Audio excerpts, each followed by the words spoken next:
For those of you who don't know me, my name's Howard Wanamaker. I'm the Clay County Manager. I asked JJ and Laura to put on this leadership summit here as we close out one of the most unbelievable years probably in history, and that will go down in the record books. I ask you all here to obviously just some administrative items here. Speakers can take your masks off. I ask if you're sitting there, if you could keep your mask on. Those are the rules and regulations here at Thrasher. We'll take probably an admin break, probably midway through. Each speaker has approximately 5 minutes or so. We'll take questions at the end to keep things flowing. I wanted this summit to be fast-paced, to get a thumbnail sketch of those that are going to be speaking today in their particular organizations and what is going on with them in their focus for 2021. I ask you all if you've ever heard of a man by the name of DeWitt Jones. DeWitt Jones. Sharice should raise her hand. Okay. All right. And those out on the Zoom, how about out on Zoom? Anybody give a thumbs up? How many of you have heard of the publication, a magazine, National Geographic? National Geographic. About half of you. Wait, okay, all of you. So for those that are younger in the younger crowd, I'm not talking about the National Geographic channel, okay, that's on Disney Plus. I'm talking about the magazine, okay, that was filled with pictures. DeWitt Jones was one of the top photographers for National Geographic. He's also a motivational speaker, and he talks about a vision. So can you imagine going out into the field and capturing those magnificent photos that he has out there? He's also written a book that's called Celebrate What's Right with the World. Okay, in his vision, in his tasking, in his assignments, he always went out with a vision. It wasn't about photography. It was about attitude, and the attitude that he had on those particular missions and assignments. He was taking the ordinary picture to the extraordinary, okay? And he had this philosophy when he was younger that, and maybe some of you can relate to this, I won't believe it till I see it. Think about that for a minute. He flipped it around. I won't see it till I believe it. When he took those pictures, he believed in what he saw to go from the ordinary to the extraordinary. In today's summit, I want you all to think about that for 2021. We have a very aggressive schedule, and it's presented, and those online should also have that. Really great who's who in Clay County in the particular organizations. I ask that today we collaborate. It's a informational session, and then how your particular organization connects with the topic that is briefed. And then I would like us at the end to talk a little bit about our vision and what we see together in 2021. Now, I heard Van is out there. Van, are you up? Okay, so I'm going to connect it one more thing. Who remembers Rick Baker? Okay, the majority of, hey, Van, everybody's raising their hand. This is good. This is good stuff. Okay, so remember from Rick Baker. He had a saying right at the beginning of the book, and it was a quote by Ben Franklin. Okay, little strokes fell great oaks, right? Some of you know it. You can only take one bite out of the elephant at a time. He had a clear vision for St. Pete as he was mayor, right? Who remembers what it was? Make St. Pete best. That was it. Okay. And then it was a better place to live, work, and prosper. In chapter 1, it's amazing. He talks about the green flash. You guys remember about the green flash? Those who've been down to Key West, or you're out on a boat, when the sun sets, you see that ending green flash. He talked about it as good luck as he set on his adventure of being the mayor. I ask you to think about in the connection that he would have with DeWitt Jones on taking an ordinary sunset and making it extraordinary. He had 5 areas to concentrate on that he felt that a successful city or municipality would have. Okay, and I'll review those for you. Number 1, improve public safety. That's our county mission, number 1. Promoting economic development, supporting public schools, building strong neighborhoods, and number 5, improving government operations. Those are lofty goals and objectives that each of us should have for our particular organizations, our county and municipalities. The last thing I'll leave you with Rick Baker is this. In chapter 12, it's promote the city, okay? And they had a saying there in St. Pete, it's another great day in St. Pete. It doesn't get much better than this. Think about the attitude that DeWitt Jones had when he went out into the field. Think about Rick Baker's attitude that he has, okay? I want us to focus and celebrate what's great in the world and what's great in Clay County. So we'll begin with our first speaker as we come up. And before I do that, any questions for me as we kick off? All right, we'll hold those questions to the end. It is my pleasure to introduce David Brodsky, the superintendent of Clay County School Districts. Please join me in a round of applause. It's my honor and privilege to represent Clay County Schools. And I heard Howie talking about vision. And just remember, there's another part of vision that I'd just like to share with you. Vision without implementation is hallucination. And I'm just so proud of the residents of Clay County, because the topic I've been assigned today is the passage of the half-cent sales tax, how it impacts the school system, how it impacts our community. And so really without the half-cent sales tax, we'd be practicing hallucination when it comes to infrastructure in Clay County. So today, the topic was, hey, what's next now that this passed? I first want to take a second just to thank all of the folks that made that possible. You know, all the various organizations, business partners, and the citizens of Clay County, recognizing the value of public education. It's important to our community and our democracy. So I'm very, very proud of that fact. Right now that it's been passed, we're going to talk a little bit about the formation of the Oversight Committee, the proposed projects, both deferred maintenance as well as portable reduction, and then of course growth, you know, the anticipated growth here as a result of the Outer Beltway completion.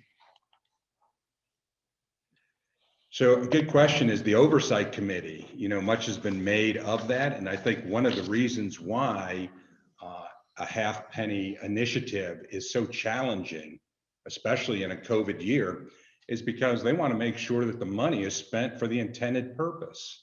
So within the resolution in which voters voted for in Clay County, there's an Oversight Committee. The Oversight Committee is the group that validates the projects before construction. In other words, we want to make sure that the money that's being spent is being spent on the intended purposes that the voters of Clay County voted for. It's an 11-member group of volunteers. There'll be an application process for it. Their community members must be a Clay County resident in order to be on the Oversight Committee. The main purpose is to review and validate the First expenditures, ensuring that they're being spent for the intended purpose that the taxpayers voted for. Our First projects are strictly facility projects.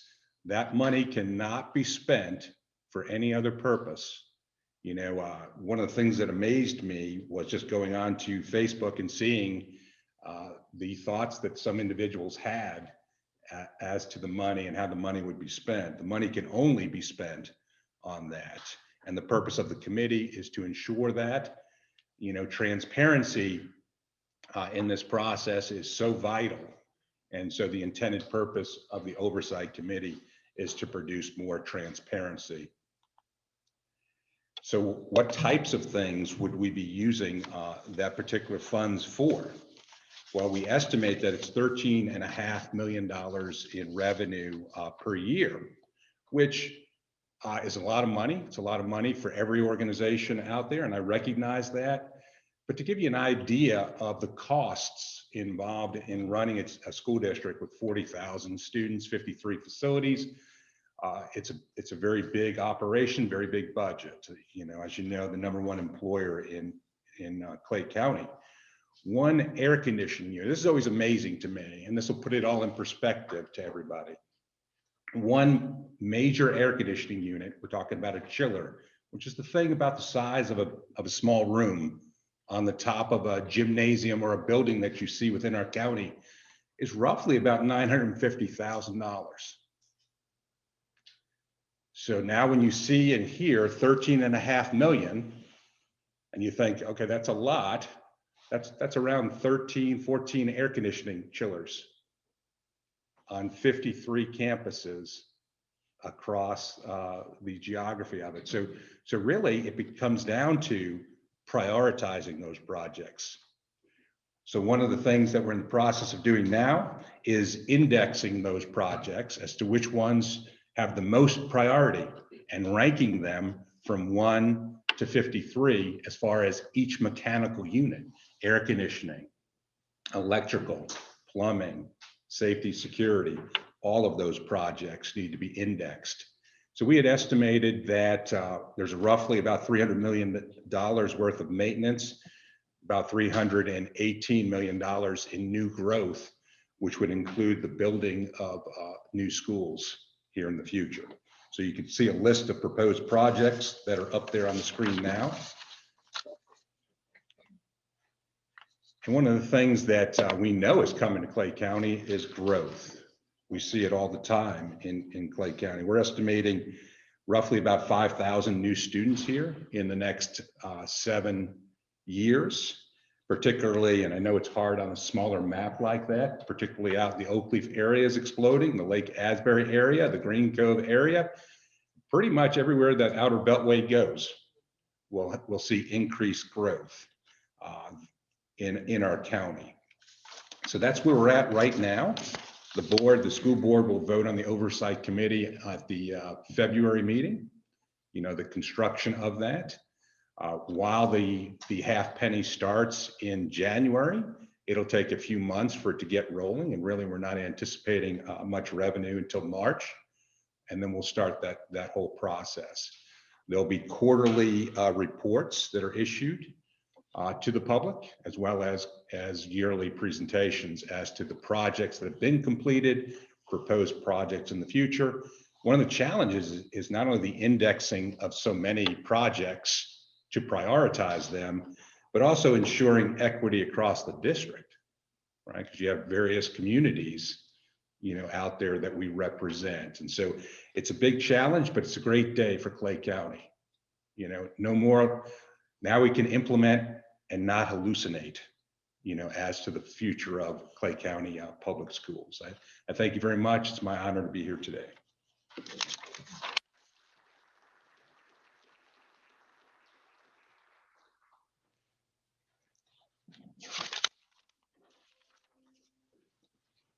Okay, thank you, David. Next up is Joe Pickens, the president of St. John's River State College. Please join me in welcoming him.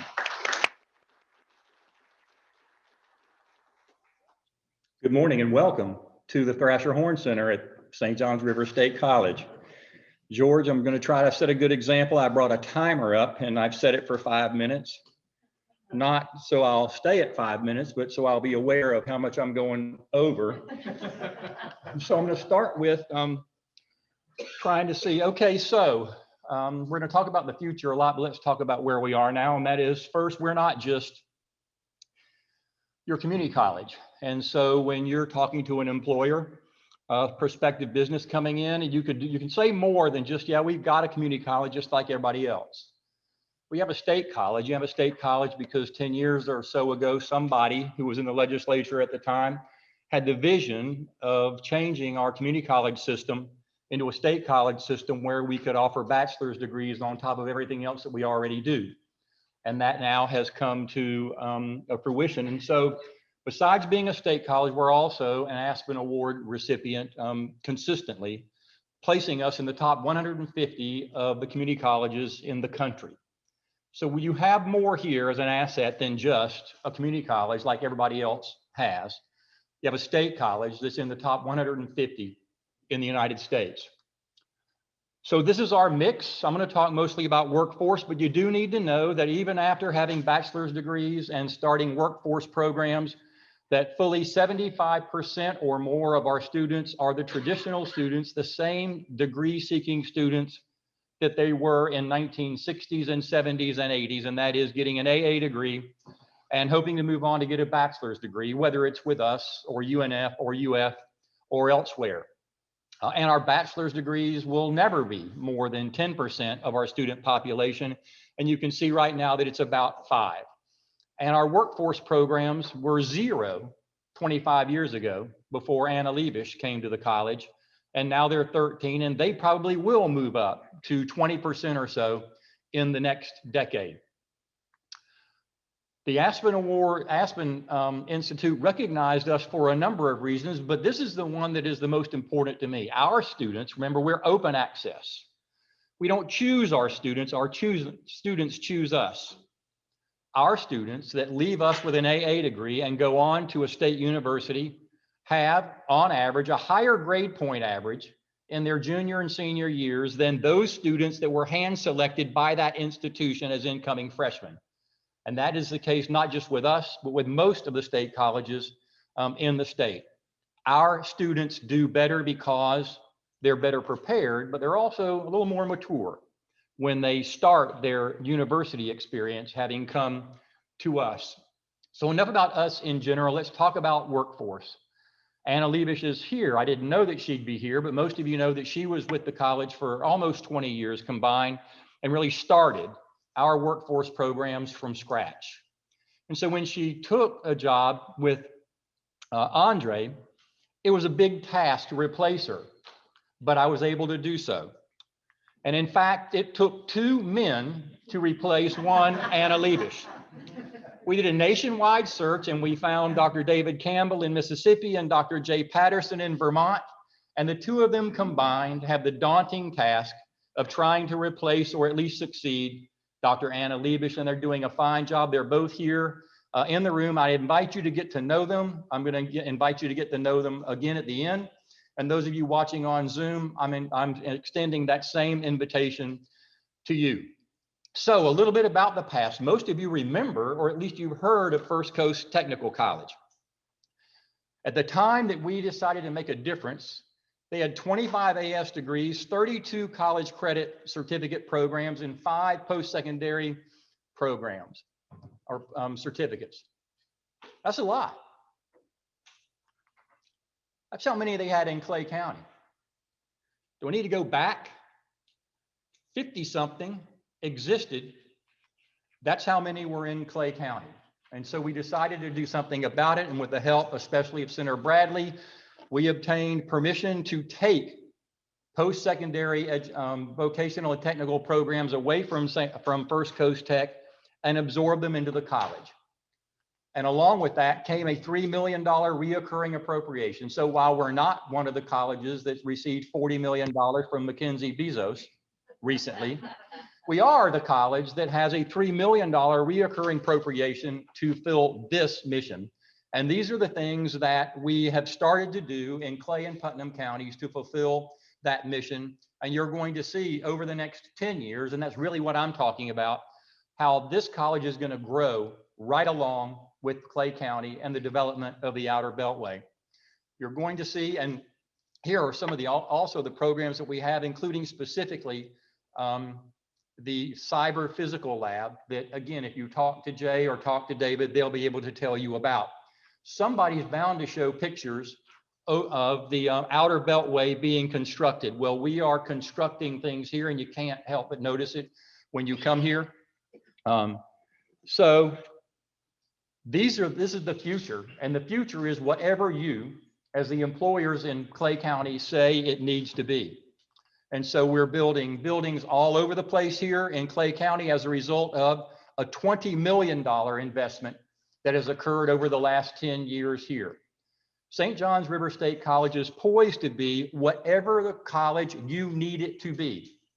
But we won't know what that is unless you tell us. And so I'm going to invite you going forward, as we did rapid credentialings and received this grant of about $500,000 to do things during the COVID-19 pandemic. And these are the things that we are starting to do now. But I really want to talk to you. I entered DROP a month ago. That means that 5 years from now, I will not be the president of St. John's River State College. Somebody else is going to be. What I want for that person is that this group and the group that is watching on Zoom to have shaped the college into the college that that person inherits, whoever that person is. So I invite you to contact Jay Patterson or Dr. David Campbell and help us shape the future of Clay County by shaping the future of the college. I have business cards for them, but here's their contact information. If you don't think that you need to talk to Jay Patterson or David Campbell, take a card anyway, because it's likely that the person that replaces you will, and do that for them. Thank you.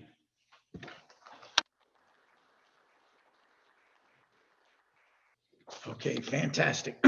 Our next speaker, Cherise Stewart, Director of Economic Development Services from Clay County, BCC. She's got some really good information, and you can guess what it's about. Roads. Please join me in welcoming her and Ed Dendor, our project manager for the 7 bonded programs.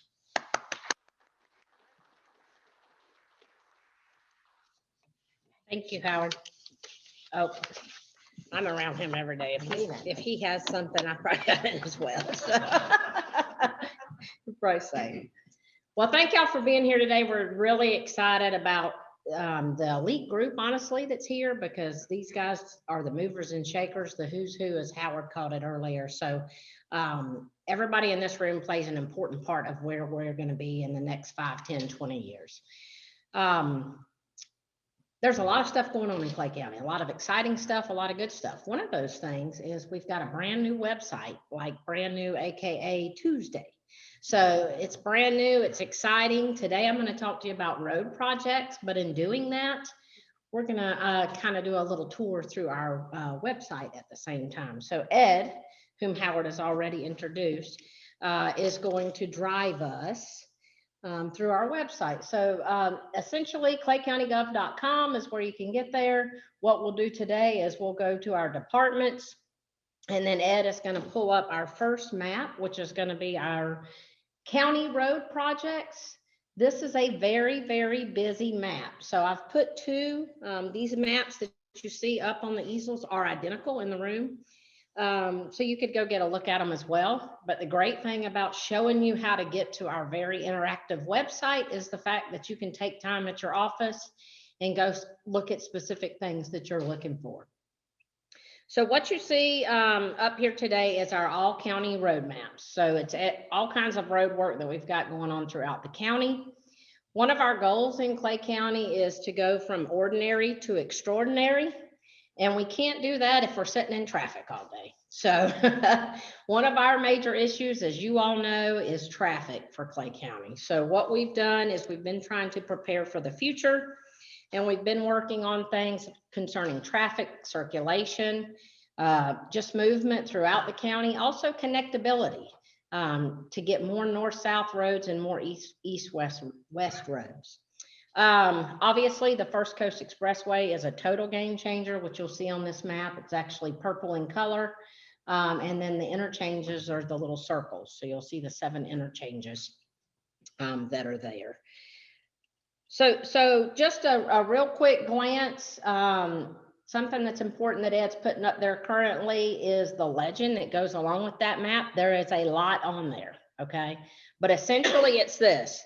If it's got a blue number attached to it or a blue circle, it's a state-funded road. If it's yellow, it's a county-funded road. There's a little bit of a green checkered road, which means it's a state and county-funded road together. And then the dark green, which has the B, is our bonded projects. So these are super important for you guys as the ones who are figuring out where more water and sewer goes for Jeremy, for Mr. Broski, who's figuring out where those next 5 to 7 schools are going in 10 years.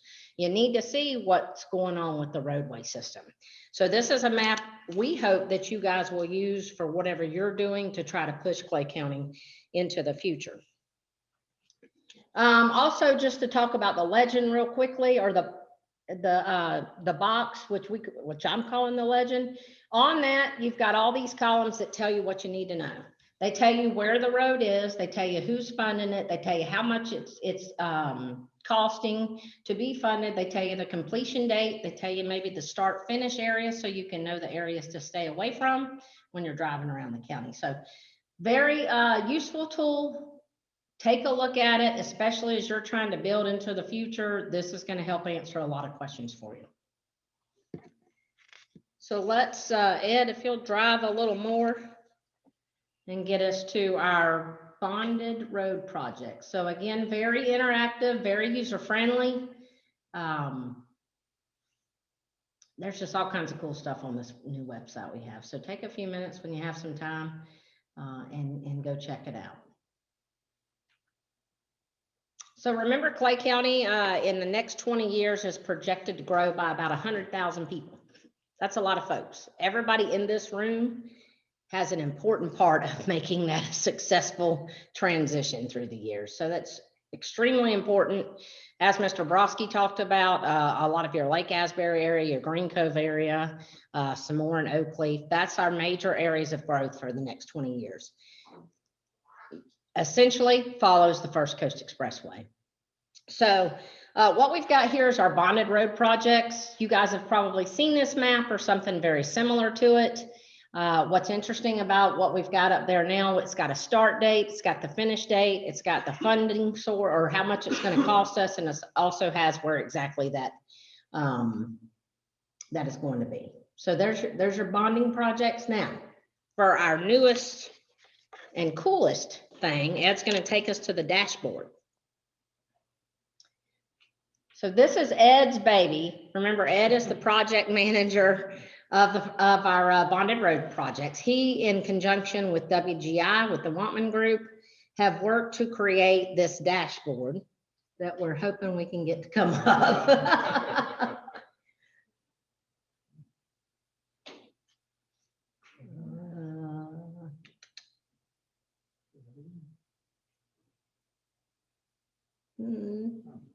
Well, if this does not work, that's your homework assignment for today, is to go see the dashboard. While he's working to try to get it up, I'll tell you essentially, again, this is something that Ed and the Wantman Group worked on together to make happen. It is a very interactive dashboard. It's got a map with all the bonded projects on it. It's got all the timing of the projects. It talks about permitting, it talks about funding, percentage complete, and all those good things. So it's a very interactive, it's updated every month. So he updates the dashboard every month, and it really gives you up to date. There's also links on the dashboard for the 7 projects standalone, and you can click on any of those projects at a time, and you can see what's up to date on those projects. So doesn't seem like it's coming up today, but it's up online. It's up online. The county didn't give us access, I guess, to the. So that's your homework assignment. Go look at this dashboard. If you really want to know what's going on with the bonding road projects, that's really going to get you to where you need to be.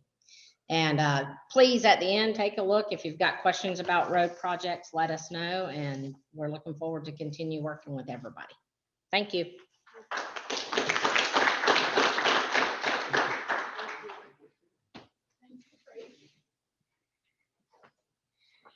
Okay, you always have to have some slight technical difficulty when things are going on.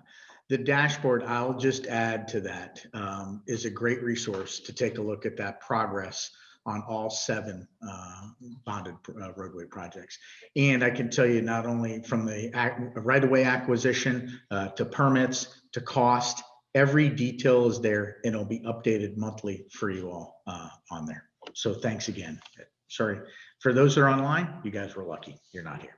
Okay. Next, it is my pleasure to introduce Jeremy Johnston, the Executive Director of Clay County Utility Authority. Please join me in welcoming.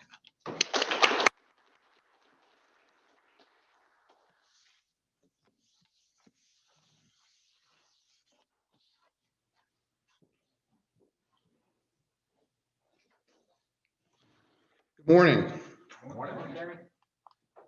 As Howard said, my name is Jeremy Johnston. Just a little bit about me so I have some credibility that I know what I'm talking about. I do serve as the Executive Director of the Clay County Utility Authority. I began that role this past March. Overall, I've been with the utility for about 9 years. I am a Florida Gator. I do have a bachelor's in engineering back in the mid-90s and went back for some crazy reason and got my master's in business administration. And I think if you talk to our CFO, he would tell you I am a reformed engineer because I can talk pressure and flows, but I can also talk cash flows, balance sheets, et cetera. The agenda that I'm going to walk through is growth and demand, projects that we have going on, regulations that are on the horizon, and potential impacts that are tied to both the projects and those regulations. Previous presentations that I've given, we monitor growth and demand. One of the things we instituted a couple years ago is actually doing forecasting on a 10-year horizon. We continue that to this day.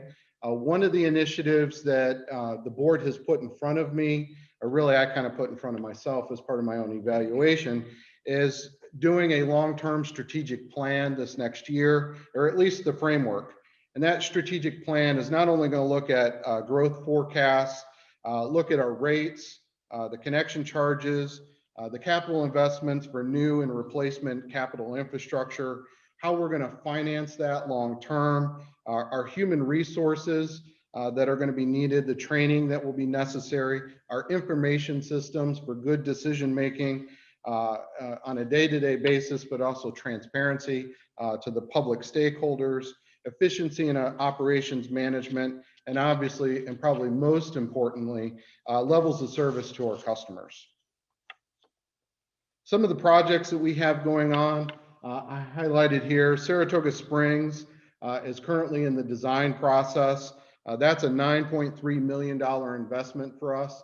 And what makes this project unique, this is going to be a dual zone, a lower and upper aquifer system. To alleviate pressure on the aquifer, so trying to leverage some type of alternative water supply delivery there. It'll also have a significant reclaimed storage and pumping facility. We're upgrading the capacity and capabilities of our Meadow Lakes plant. Previously, I had reported about a $18.5 million investment that we did at our Mid-Clay wastewater treatment plant. And we're all of just a couple years out from that, and we're already at the 90% design level for that next expansion, which is an added $7.75 million investment. Peters Creek, which is down towards Green Cove, that currently is a secondary treatment system. We have it on the very near horizon. We're going to be upgrading that plant to the full advanced treatment, which is a $22 million investment for us. And all of these projects are within the high growth corridor of Clay County. So we're clearly putting the infrastructure in to support that growth. Some of the alternative water supply projects that we're working on. Clay County has a long history of being very forward thinking. We are trying to enlarge the water resource pie, but we want to do it in a very methodical way. It's one thing to do the mathematics on paper. It's another thing to actually get it to work in the field. So we are currently doing a pilot project with the DOT for stormwater harvesting. That's a $1.25 million investment for us. And the reason we want to test that method, that process, is because stormwater ponds are usually in the worst soil conditions. They're in the lowest areas. And can we get the water quantity and the water quality? Because the studies indicate if we're going to put this along the expressway, this is nearly a $50 million investment to improve the water pie. And I tell you, I want to make sure it works before we start deploying it. So test the process, test the method, make sure it works. We've been doing hydrogeologic investments. This is a $2 million investment for CCUA going all the way through the lower Florida aquifer. And this is for looking at opportunities potentially with aquifer injection that's tied to something I'll mention later in the regulations called zero surface water discharge. Also, what is the water quality in the lower aquifer? That's an opportunity potentially for a alternative water resource as well. And one of the other things is potable reuse. We are currently in the design process to do a potable reuse project at our mid-clay facility. I realize that potable reuse does have kind of an ick factor, but it's where the industry is going, and it is a way to significantly increase the water resource pie. And so we are going to do what Altamont Springs did and do a pilot project so community stakeholders, community leadership can visit our facility. It'll be set up from an education perspective. You can see what we're doing, you can see the process, and you can drink the water. And yes, for the record, I have drank the water and I'm okay. Some of the things I want to bring up, regulations on the horizon. And I will say up front, this is a very fluid, changing situation with regards to these, what they call minimum flows and levels. One is obviously in our neighborhood, the Keystone Heights, MFLs tied to Lakes Brooklyn and Geneva. And then also out in the Swanee River Water Management District is the Lower Santa Fe and Itchnatuckney Springs MFLs. Also in the regulations, we understand this next legislative session, there'll be a legislative initiative that's going to be reintroduced this next year to zero surface water discharge. Currently, CCUA does discharge to the St. Johns River on an intermittent basis. You have months like where we have low demand on reclaim, we have excess reclaimed water, and that has to go somewhere. So it does get released to the St. Johns River. You look at summer months, the supply does not meet demand. And so there is a balancing act. So that regulation will have a significant impact on us. When it comes to the MFLs, one thing I do want to stress is CCUA is focused on both environmental and economic sustainability when it comes to these solutions. That's what the Alternative Water Supply Initiative is all about. I think the question when you start looking at these regulations is how do you get there?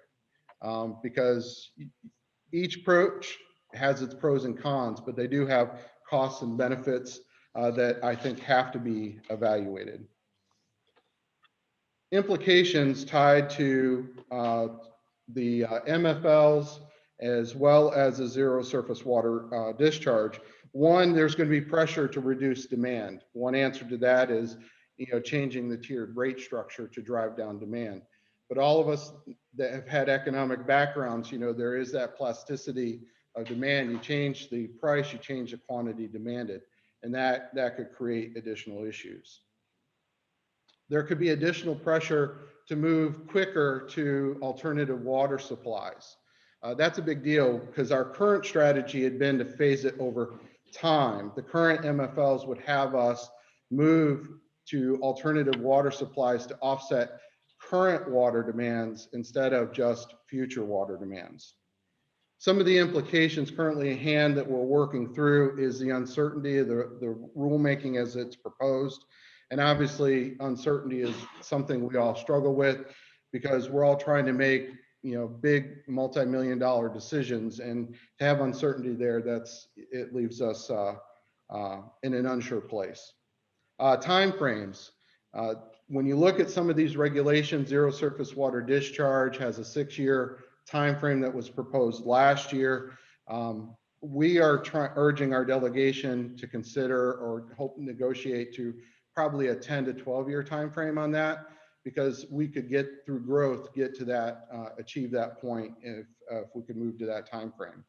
On the MFLs, the way the MFLs are currently stated, we cannot finance, we cannot implement the alternative water supplies necessary to implement the rule as it's currently written. We've been engaged for a long time throughout this process. We'll continue to voice our concerns. So I think, we've been collaborative throughout the entire process. And so I am hopeful that we'll see a positive resolution in that respect. One of the things about the cost of capital projects, alternative water supply projects have a significant price difference than the way CCUA currently does business. So if we are moving to alternative water supplies on a sooner rather than later perspective, that will be reflected in the rates because there'll be added debt, added carrying costs that has to be reflected in the rates. And obviously more expensive capital projects then are reflected in the connection charges to our customers. So I think my reputation as a whole is a problem solver. I try to find collaborative solutions. And the one thing I think everyone here, regardless of this uncertainty at hand, we're remaining committed to serving the people of Clay County in a safe and environmentally and economically sustainable way. We're going to find a way forward that works for everybody, and we'll keep you up to date on that. And with that, that concludes all of my comments. I guess questions at the end?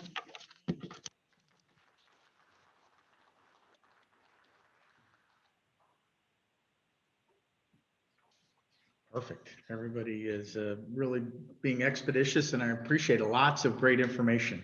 Again, now it's my pleasure to introduce Steve Hollingsworth, Member Relations Rep at Clay Electric. Please join me in welcoming him.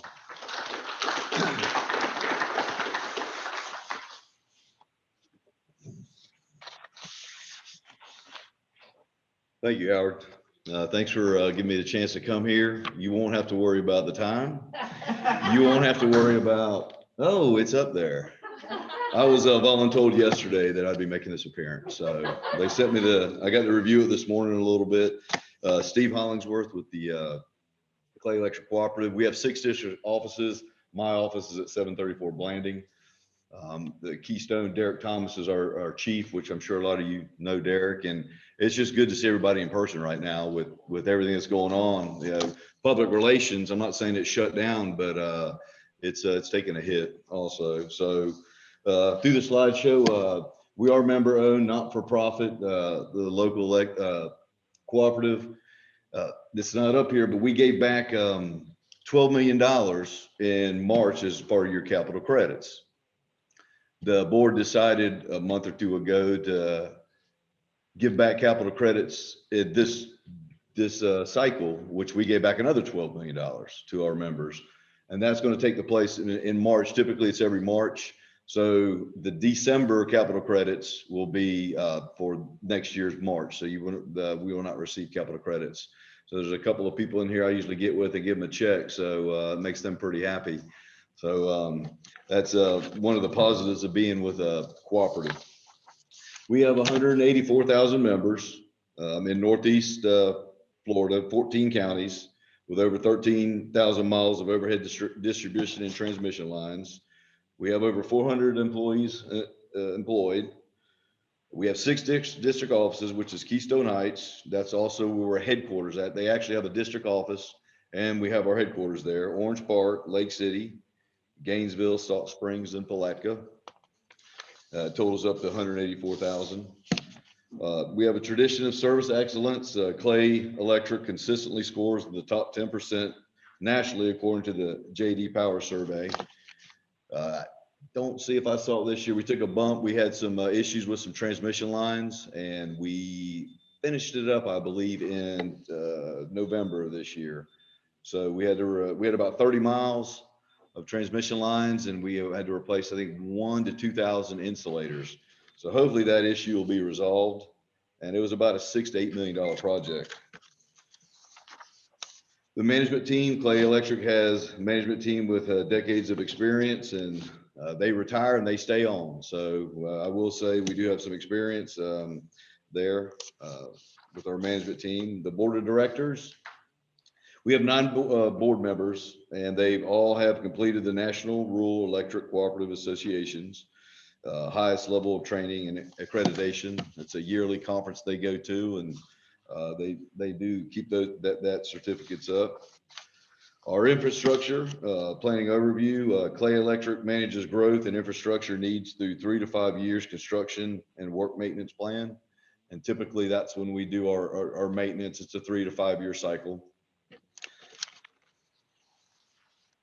The infrastructure projects in Clay County from 2017 to 2020, which we've completed, the Doctors Inlet substation increased its capacity 70%.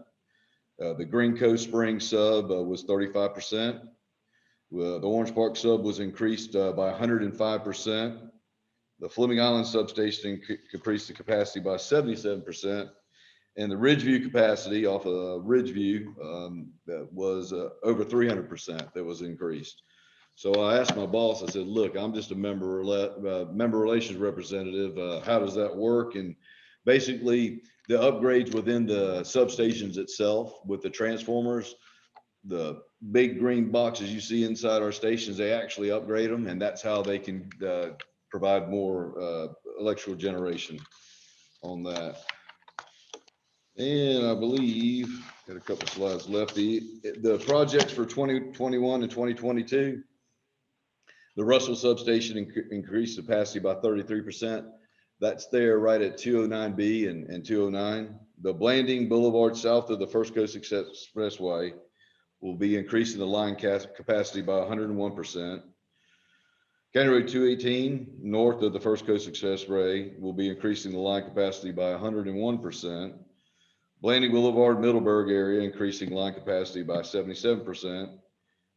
The County Road 209 and Sand Ridge area, increasing the line capacity by 43%. And the Long Bay area line capacity is going to be increasing by 220%. And then the infrastructure projects in Clay County, 2023 and beyond, a new substation site is being negotiated near County Road 218 extension.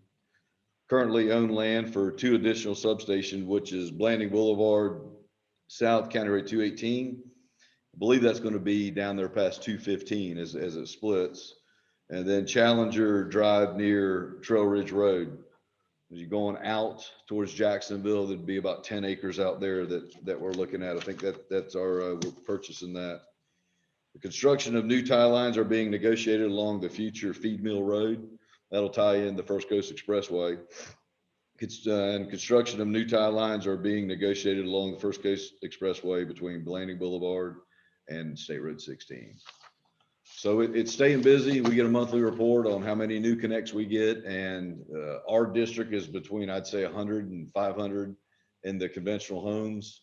And it just continues to grow. And our engineers have got some maps, and we saw the Saratoga Springs is 20,000 homes coming in there, and great growth. But I live on Sand Ridge, so I'm going online and I'm going to check those roads out. That'll be one thing that'll make me happy. Thank you for your time.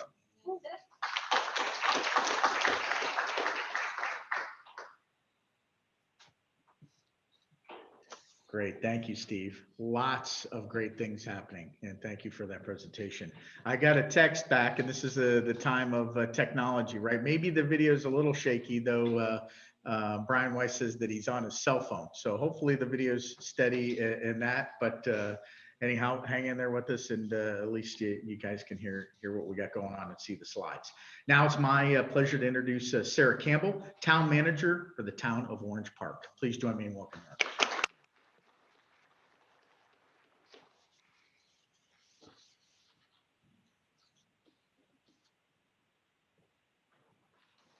Good morning, everyone. Thank you.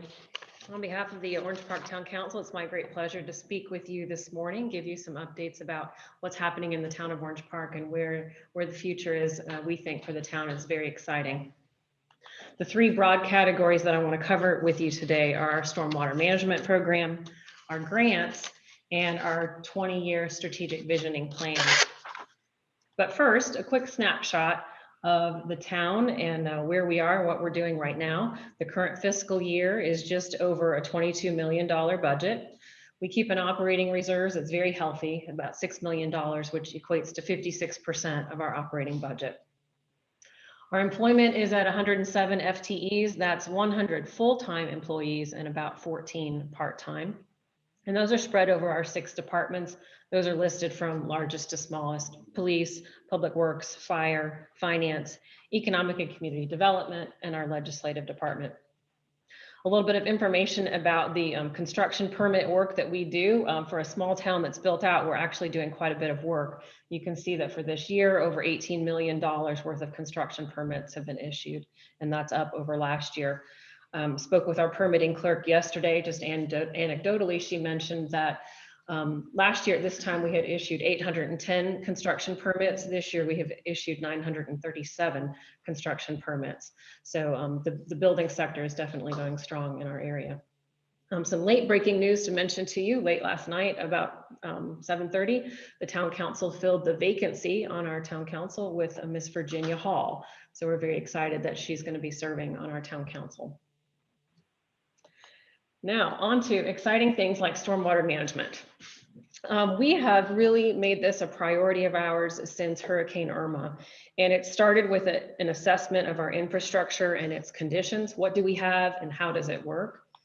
Then we moved then to assessing what the capabilities are. We know what the system is, but is it big enough? Does it work the way it's supposed to?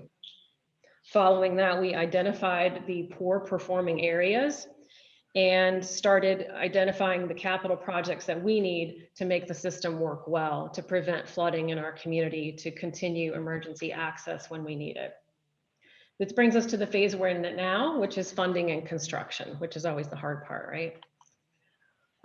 This is a quick map showing the area that we mapped, all of the basins of the town. Everything that's not colored performs really well, so that's good news. But the red areas were our poorest performing areas, 2 major ones in the town that we want to focus on, and then a third one that will be a joint project with the county that we've had great discussions on so far.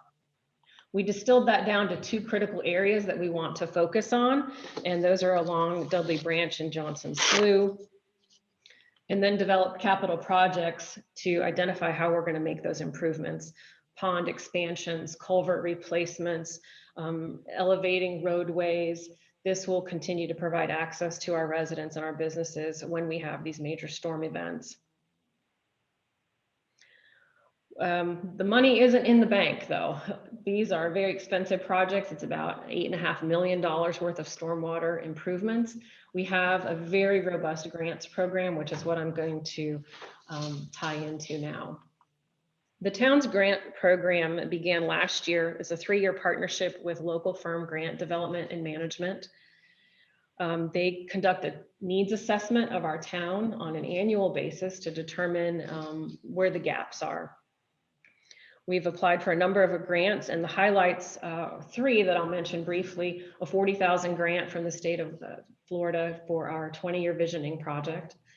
We've got $585,000 worth of grants from the state and the Water Management District to eliminate 100% of septic tanks from our community to help with water quality in Doctors Lake and the St. Johns River. I'm very excited to eliminate those last septic tanks.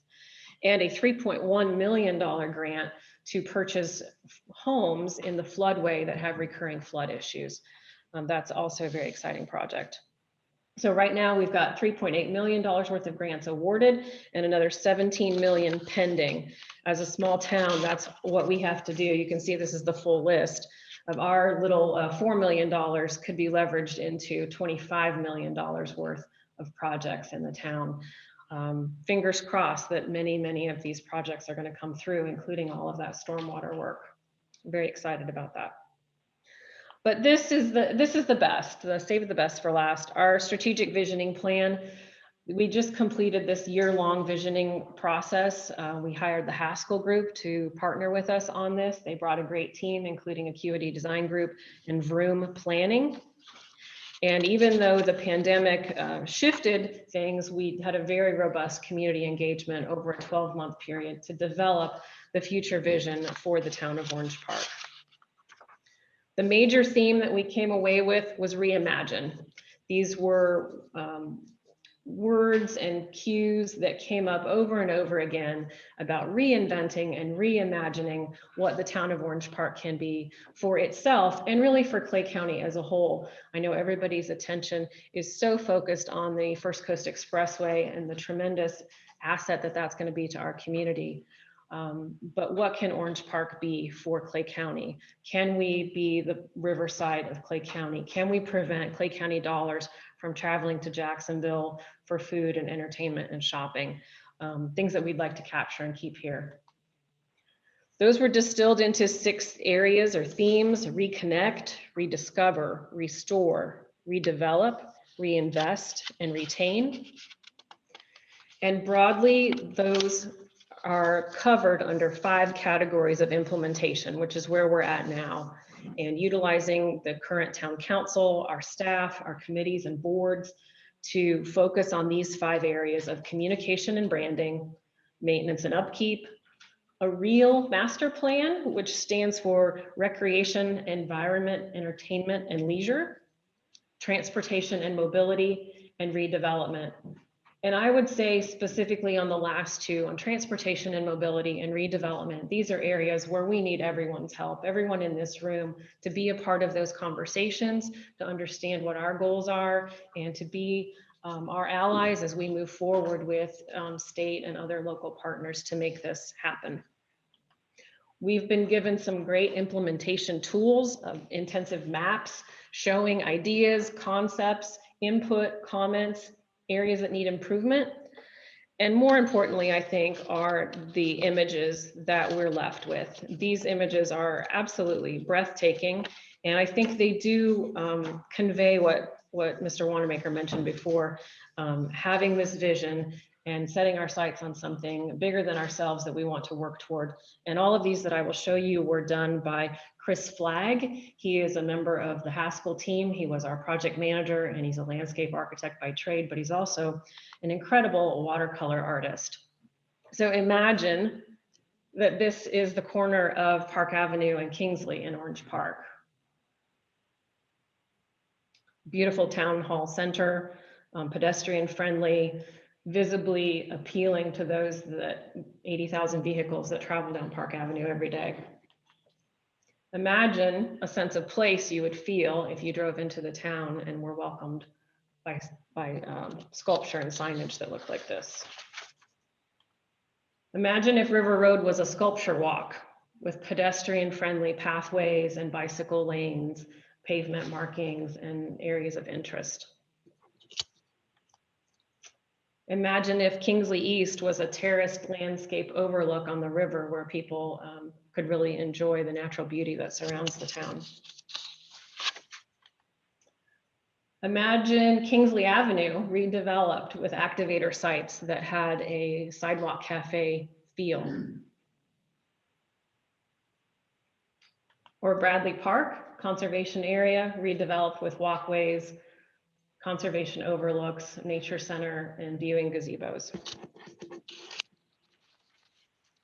And lastly, this image, imagine Doctors Lake Trail expanded north along the CSX rail line to connect to Jacksonville's trail system with a trailhead that features the historic railway motif and really provides another community attractor for outdoor leisure in Clay County.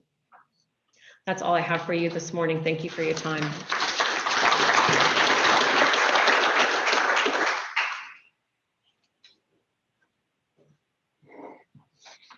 Wow, thank you for sharing that. That definitely gets you thinking, and really like that reimagine in that vision. So it is my pleasure now to introduce Steve Kennedy, the city manager of the city of Green Cove Springs. Please join me in welcome.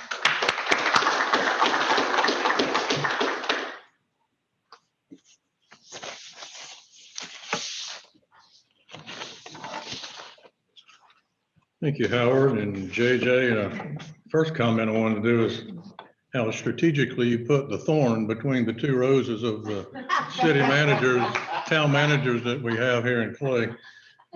Second comment I wanted to make for the benefit of Mayor Royal and is I do think, and I honestly feel like I have the honor of working with the best mayor and council in Clay County.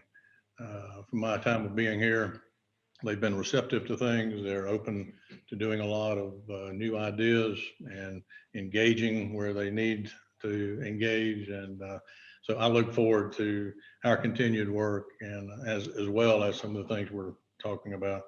Just a quick question. How many had COVID in your strategic plan? Nobody? Okay. Well, part of initial comment I want to make is that we're dealing with planning, and we are in Green Cove at this point at the point of doing and updating our comprehensive plan.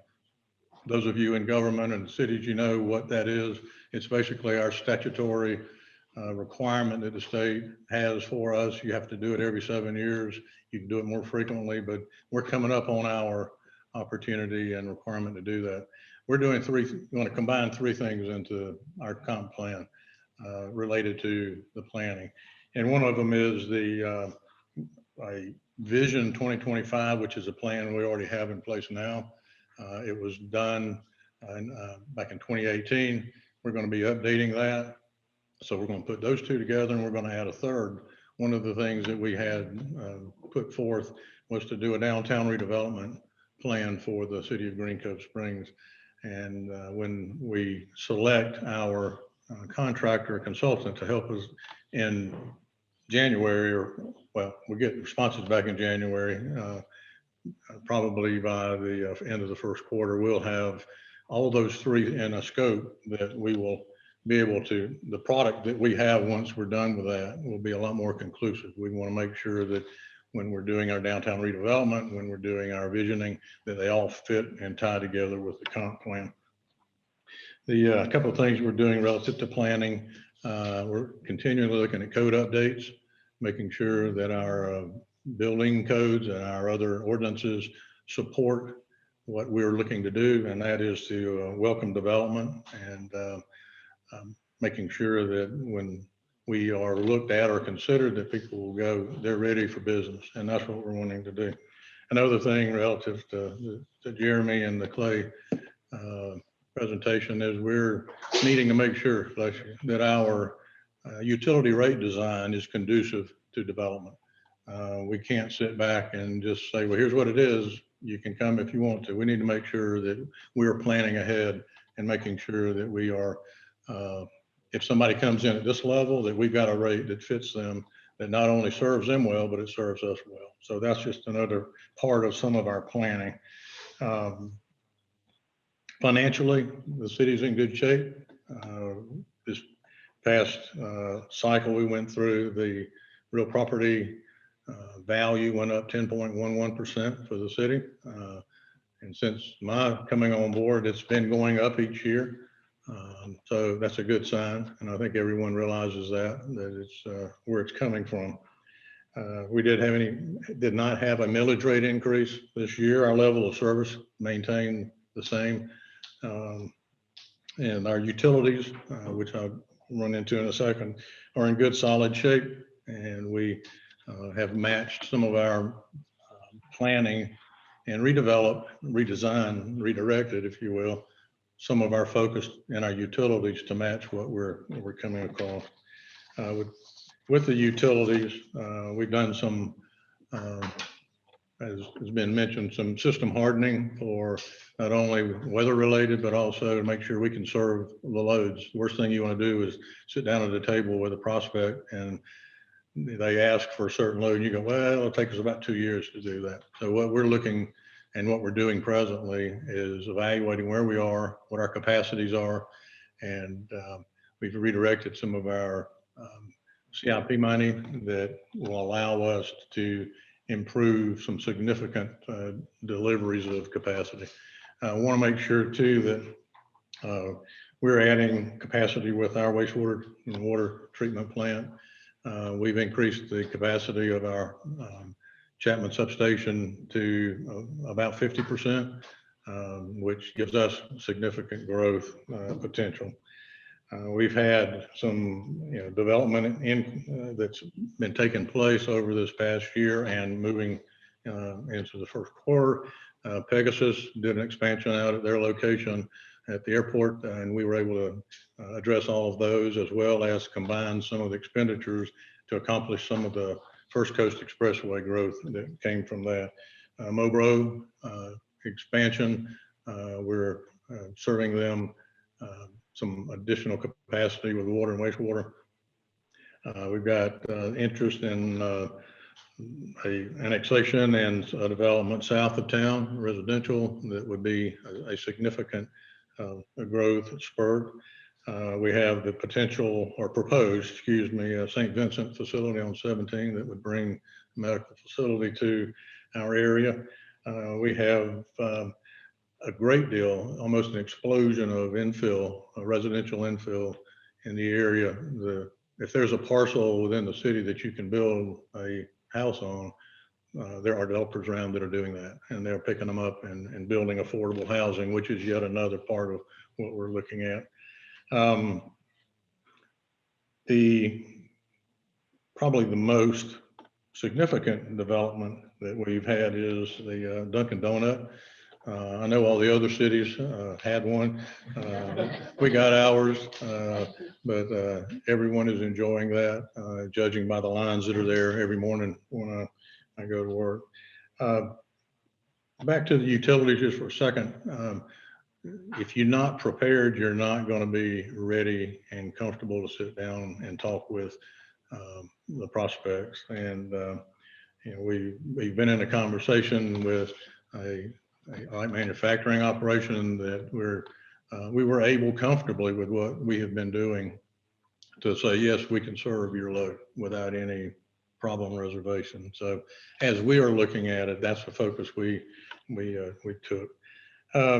Just to get into a couple of things to wind up on quality of life, I think planning and what we're doing in the city.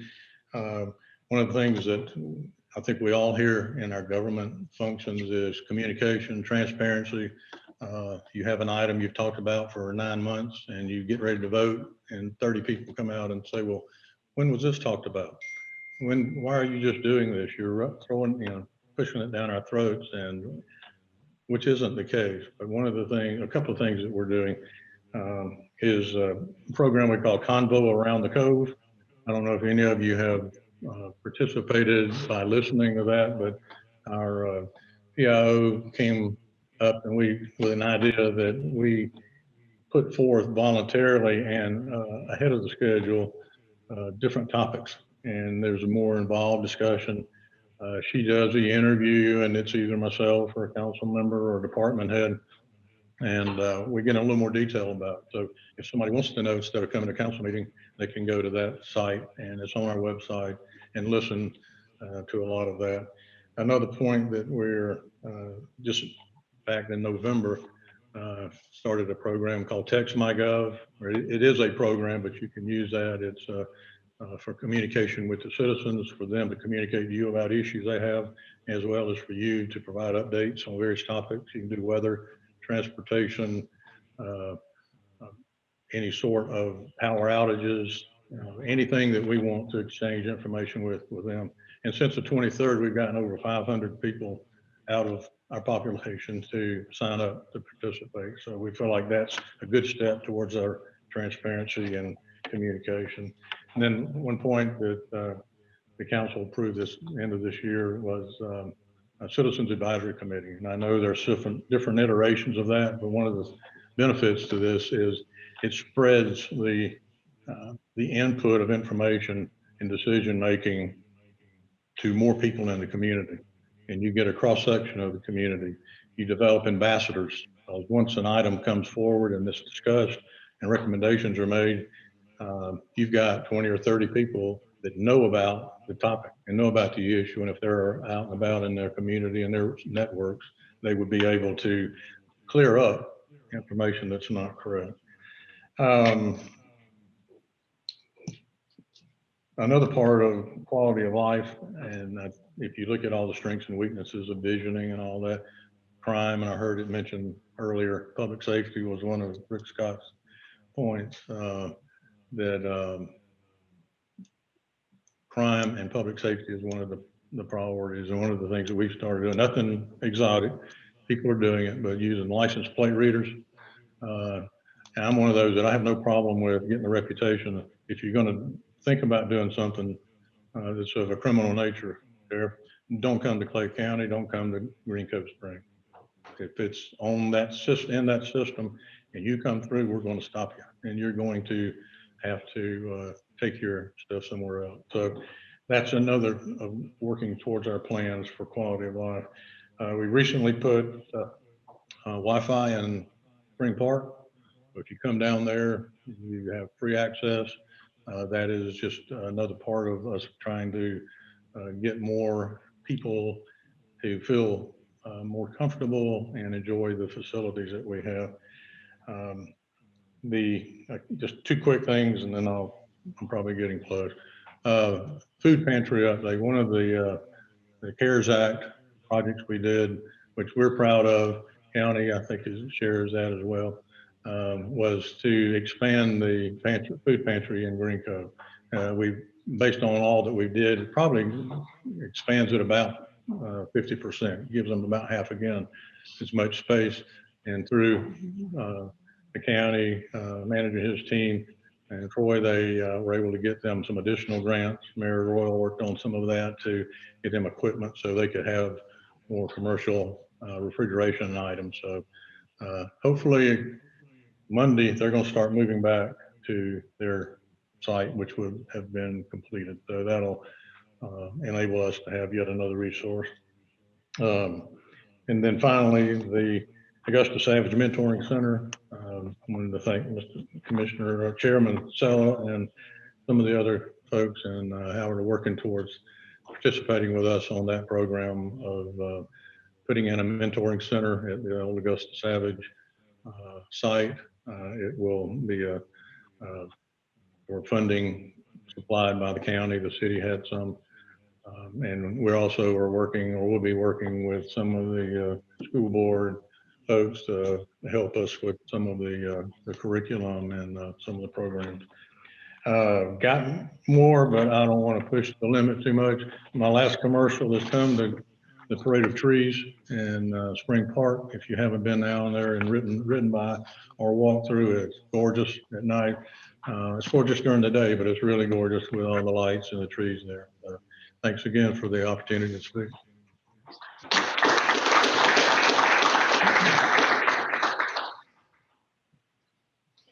Wow, just a lot of great things. I'm going to just take a moment. We're just going to continue through. We kind of talked about a break, but I see how we're doing on time and that if you need a break or something, you're more than welcome to step out. And then we have those online. It'll probably be difficult to conduct that break. I also would like to call an Omaha, a little audible here. Sheriff Cook has offered to make a comment here. So I'd like to add her to our agenda just after probably just after Chris Polinka. How does that sound, Sheriff? And then she's going to come up and address some really neat stuff that's going on in the Sheriff's office. Okay, so without further ado, it's my honor to introduce Lynn Rakowski, the City Manager for the City of Keystone Heights. Please join me in that.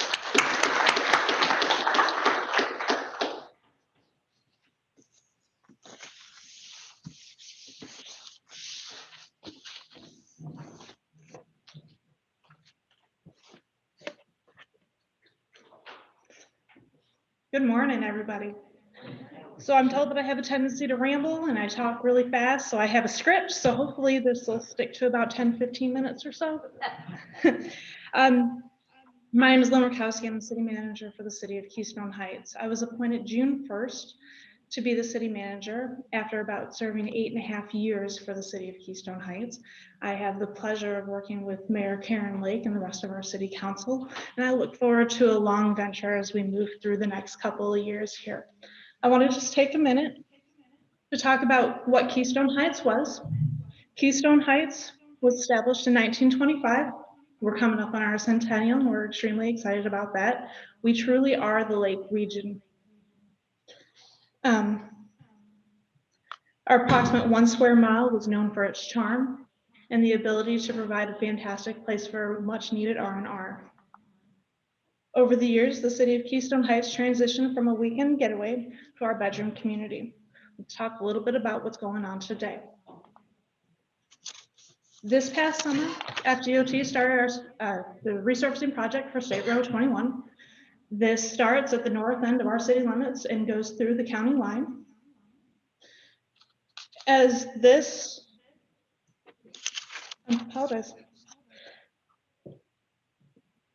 Running right through the downtown of Keystone Heights, our former city manager, Mr. Scott Cornegay, in relationship with our former county manager, Stephanie Kapelousas, was able to create our streetscape project. The streetscape project brings to the downtown area traffic calming and pedestrian safety tools such as bulb outs and high visibility crosswalks.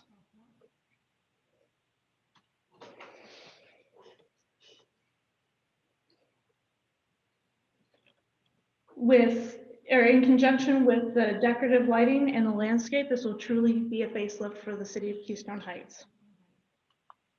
This past year, we were all faced with many challenges brought to us courtesy of COVID-19.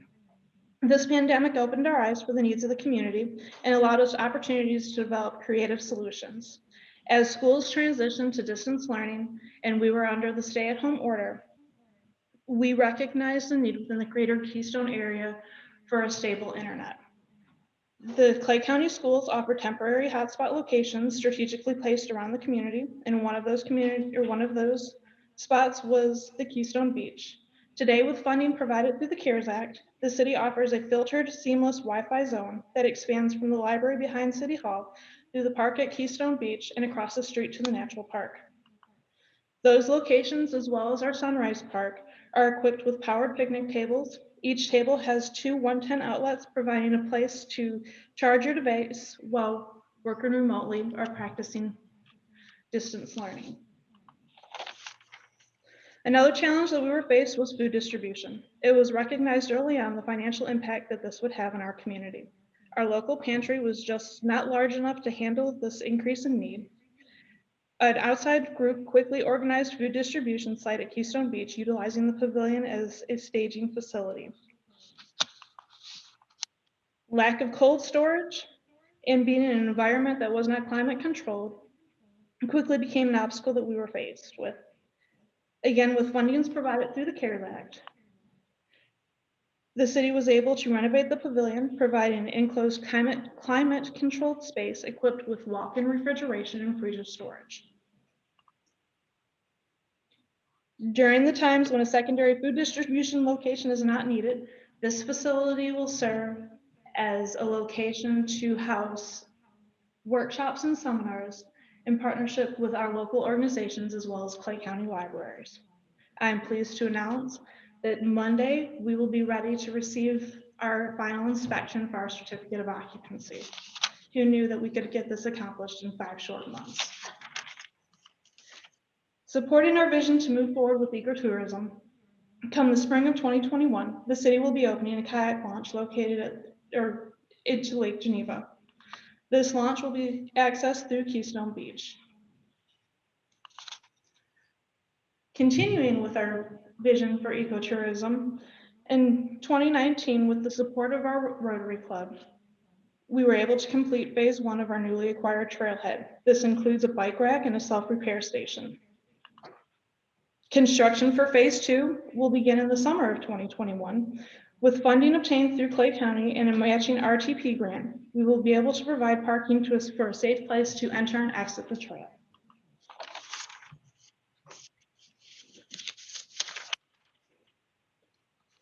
(2019) brought the start of construction of Sunrise Park, located just south of State Highway 100. Sunrise Park is home to Paradise Park, our local dog park.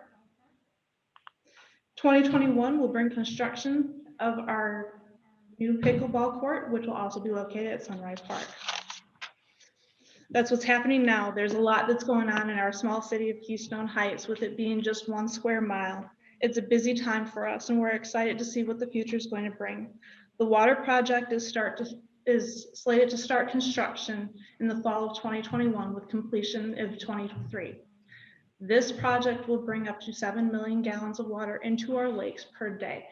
So with the with the construction finishing for our streetscape project and our downtown receiving its facelift, with water coming into our lakes and our airports growing, as well as our continued development through ecotourism and creating a spot for those to come for recreation, we are excited to become not just the place that you pass through as you go from Gainesville to Jacksonville, but to become your location destination.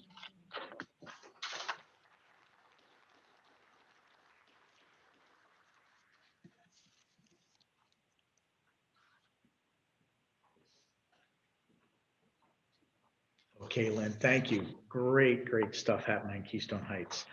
Ladies and gentlemen, it's my honor to introduce our next speaker, Scott Cornegie. He's the Intergovernmental Relations and Business Development for Keystone Heights Airport Authority. Please join me in welcoming.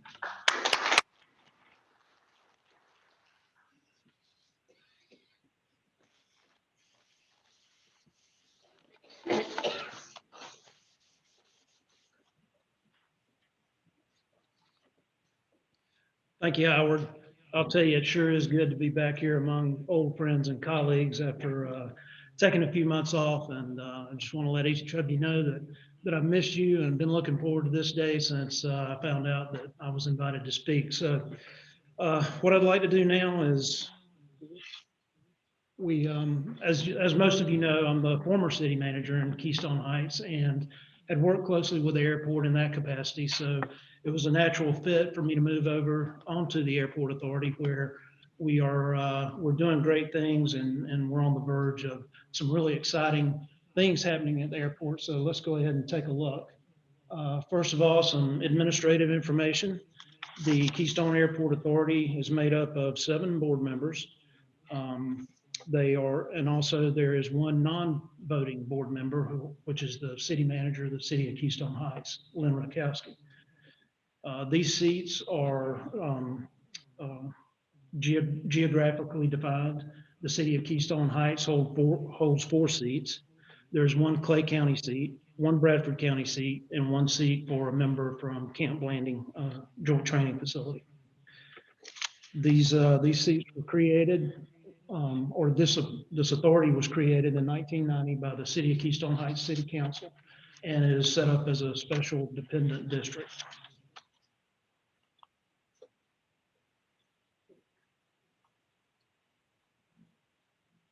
Is that right? So let's take a look at the layout of the airport. There are 2,482 acres total. And then you can see how it's divided up by zoning, with roughly 700 acres for aviation, commercial, and airfield operation area. Almost 300 acres for business park and light industrial area, 240 acres of natural park area, and 1,250 acres of timber and wildlife area.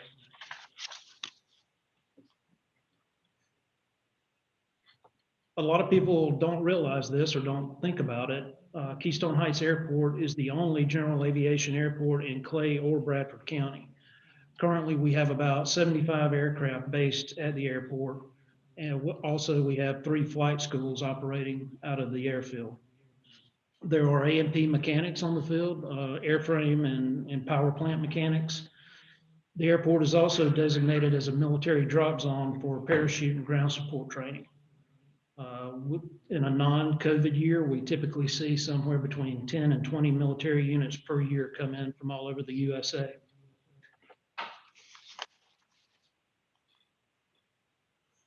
So let's take a look at some of our major tenants, give you some idea of what we've got going on at the airport right now. First of all, MHD Rockland, we refer to them as our anchor tenant. If you're not familiar with them and their business plan, the Navy, the military, retired the P3 a couple of years ago, and now MHD Rockland purchases these P3s, brings them in, refurbishes them, and retrofits them, and uses them as training aircraft for foreign governments. Just about 2 weeks ago, they received their first class of German pilots. Currently, they're in ground school, and by the middle of January, they'll start flight training. So you'll begin to see these P3s flying around all over the county. So we're very proud to to have them there. They're an excellent tenant, and like I said, we refer to them as the anchor tenant, and I'll be talking a little bit more about them in a few minutes. Next is the firm, the Florida International Rally Motorsports Corporation. This is a high-performance track where you can either bring your own vehicle out and use the facility, or you can rent one of theirs. I took a tour of it a couple of weeks ago, and I'll tell you, it's amazing what they do out there. They also contract with military and other NGOs for tactical driving, and have some contracts with some private organizations out of Northern Virginia. Next is Camp Crystal. They lease a portion of the airport property down on the lake. It's leased by the Alachua County school system. And once again, in a typical non-COVID year, they see about 1,200 students during the summertime. Next is the Sportsman's Club. Every Wednesday night, they hold a skeet shoot. They have a skeet range there, and it's very well attended, very popular. And also they conduct bow hunts and other fundraising activities during hunting season.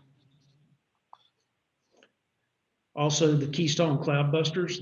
This is a remote controlled aircraft club that utilizes a portion of the airspace for their remote controlled planes. And lastly, the College of Missionary Aviation. This, you can earn a bachelor's degree at this institution and then go on to earn your pilot's license and become a pilot. And in return, I believe they ask you to serve 2 years in the missionary field as a missionary pilot. So a very, very neat opportunity there.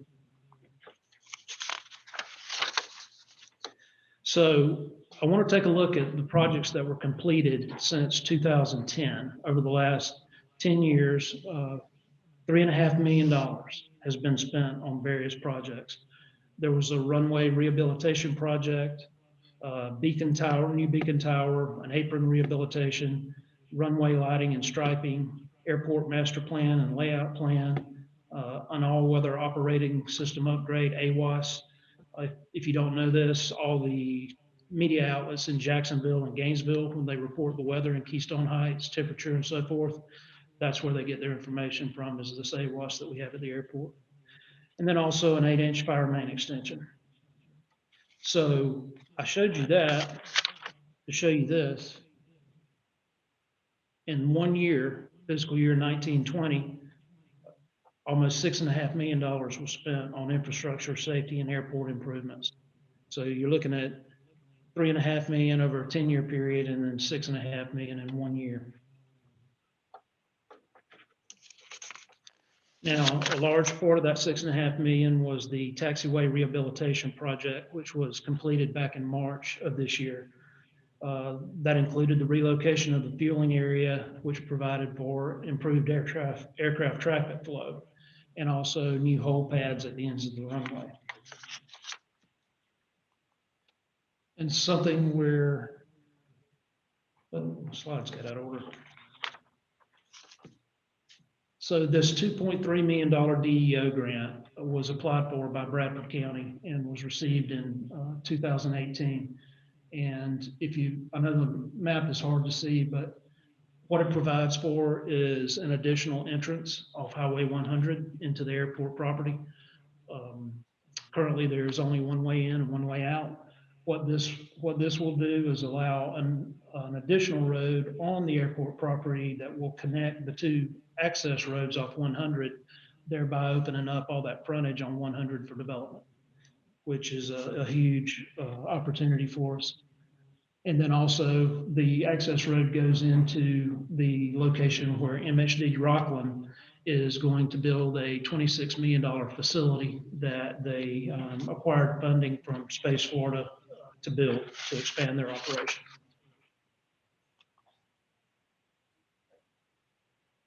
And something that we're all very proud of is our new FBO, fixed-based operations. Most people know it as a terminal, but it is 4,000 square feet, and it is very, very nice. It's got a pilot lounge, a kitchen, a conference room, additional office space that we can rent either hourly or daily.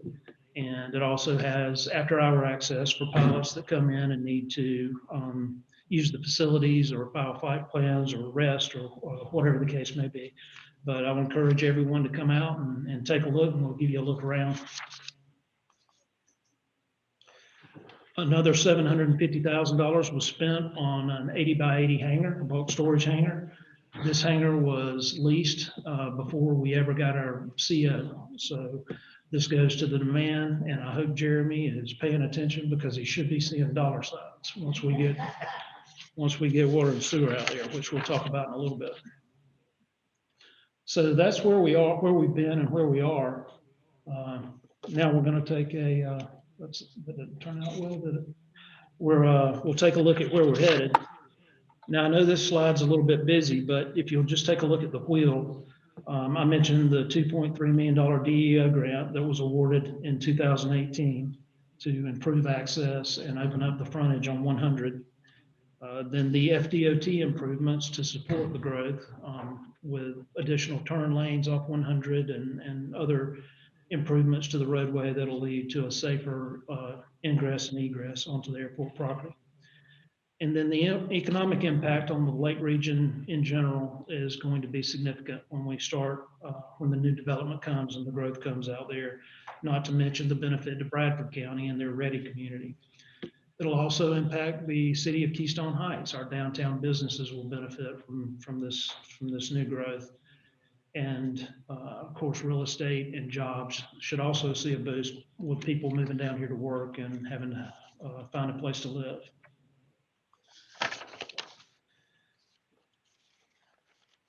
Something I'm very proud of is the fact that when we got here in 2016 as city manager, one of my priorities was to build relationships with all of you, with the people in the county, the decision makers and stakeholders. And my intent was to bring Keystone Heights back into Clay County, and I think we had quite a bit of success with that. So I'll speak to Jeremy again. Over the last 2 or 3 years, he and I have worked closely together to try and get water and wastewater out to the airport. I can't overemphasize how important that is, because our airport manager gets calls frequently, very frequently, from businesses and others that want to relocate or start their business at our airport. And then when they find out there's no wastewater, they lose interest. So I can assure you that once we get that done, and we will, because Jeremy's committed to it, and so are we. But once that happens, that will be the tipping point for the growth of the airport. Many of you in this room have heard me talk about the three-legged stool down in the south part of the county. The Black Creek Water Resource Development Project that Lynn mentioned is one leg of the stool. Her streetscape project going through downtown is the other leg. And then the third leg is the water and wastewater at the airport. So when all three of those are in place, the south end of the county will absolutely explode. And so we're looking at some different ways to get ahead of that, to manage it. And hopefully you'll be hearing more about that in the future. But that's all I have, and I guess we'll hold questions to the end.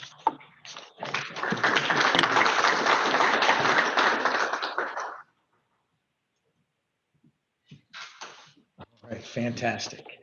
All right, it's my honor to introduce Chris Palenko. He's the community director for the Park Group. Please join me in welcoming Chris.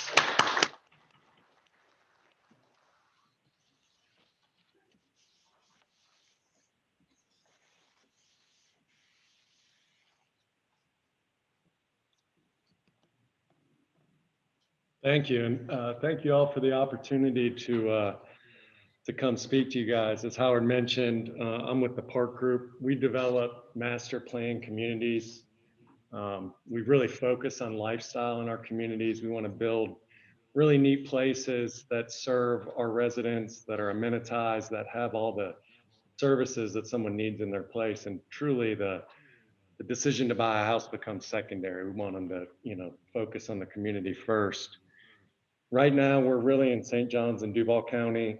Our two active communities are Nocatee in St. Johns County, and then E-Town in Duval County. Clay County's next. So we're excited to be here. First, we're new to Clay County. I don't know, a lot of you in this room have worked closely with some of you, but our main goal here in the near term is to build relationships, meet you guys, and just get to know everybody and understand the fabric of the community. We're big on where we do business. We're not an out-of-town developer that just comes in to build a bunch of houses and then leave town. We all live in Northeast Florida, St. John's, Duval County. I grew up right across the river, and we plan to be here for a long time. So those relationships are important to us. We've been interested in Clay County for years. We've been poking around. About a year ago, we bought the Governor's Park DRI, the old Gustafson land. That purchase was really made possible by the start of the phase 2 of the First Coast Expressway, which is now under construction. You can see this is our DRI map or PUD map, kind of the master plan map from our approval documents. And you can see the First Coast Expressway that bisects the community kind of east-west right through the middle. That road is under construction right now and coming along. It's actually amazing to drive out there and see what it looks like. I think they've got a few years left. It looks like they could be open in a year if they wanted to. That is the access to the Governor's Park DRI. That's our front door. That's where we're going to be able to bring people in and out of our community. And I mentioned earlier, we really focus on that lifestyle.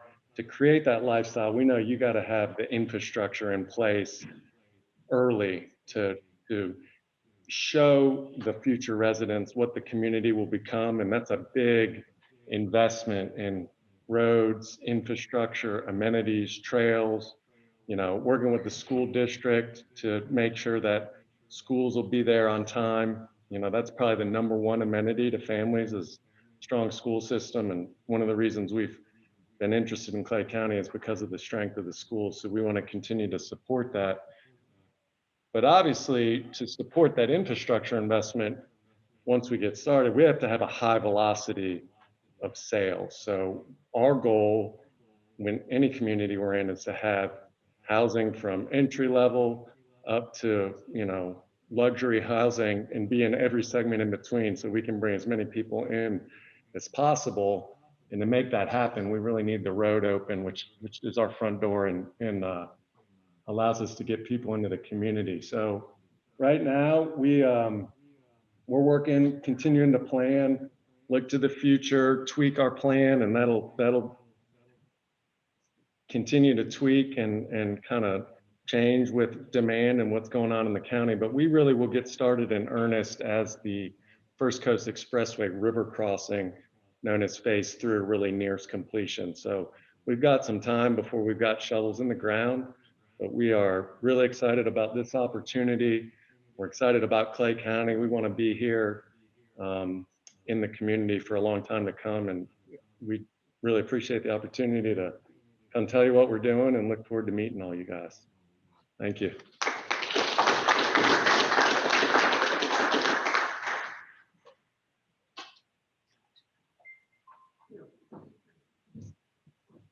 Okay, so just the add-on, like I said, to our agenda, Sheriff Michelle Cook is our next speaker. Sheriff, Clay County, please join me in welcoming her to the podium.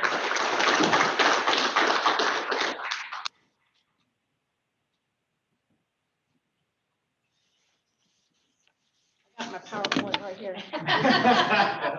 I'll hold it up so you guys can read it. First, Howard, thank you for indulging me on this. As everybody was standing up here talking, I'm just getting so excited about the leadership team that is here and the growth that's coming to my home county.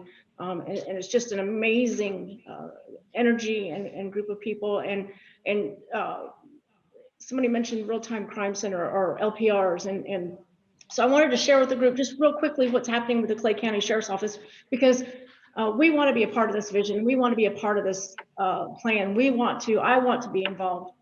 Because at the end of the day, we're all interconnected, and we can't have a thriving community without good public safety, and we can't have good public safety without a thriving community. So we are fully intertwined and ingrained with each other. So our recently changed the mission statement of the Clay County Sheriff's Office, and our mission statement is now to selflessly serve our community with honor and courage. And our tagline is proudly serving with honor and courage. And I'm hoping that within the next few months, if you ask anybody within our agency what it is they do, I hope they respond, I proudly serve with honor and courage. So what does that mean to all of you and every citizen in the community is that our law enforcement in Clay County moving forward is going to be professional. We're going to be smart, and we're going to provide firm yet compassionate law enforcement services to the entire county. Our 2021 priorities are preparing for growth through the use of technology and hopefully relatively inexpensive force multipliers such as volunteers and part-time deputies.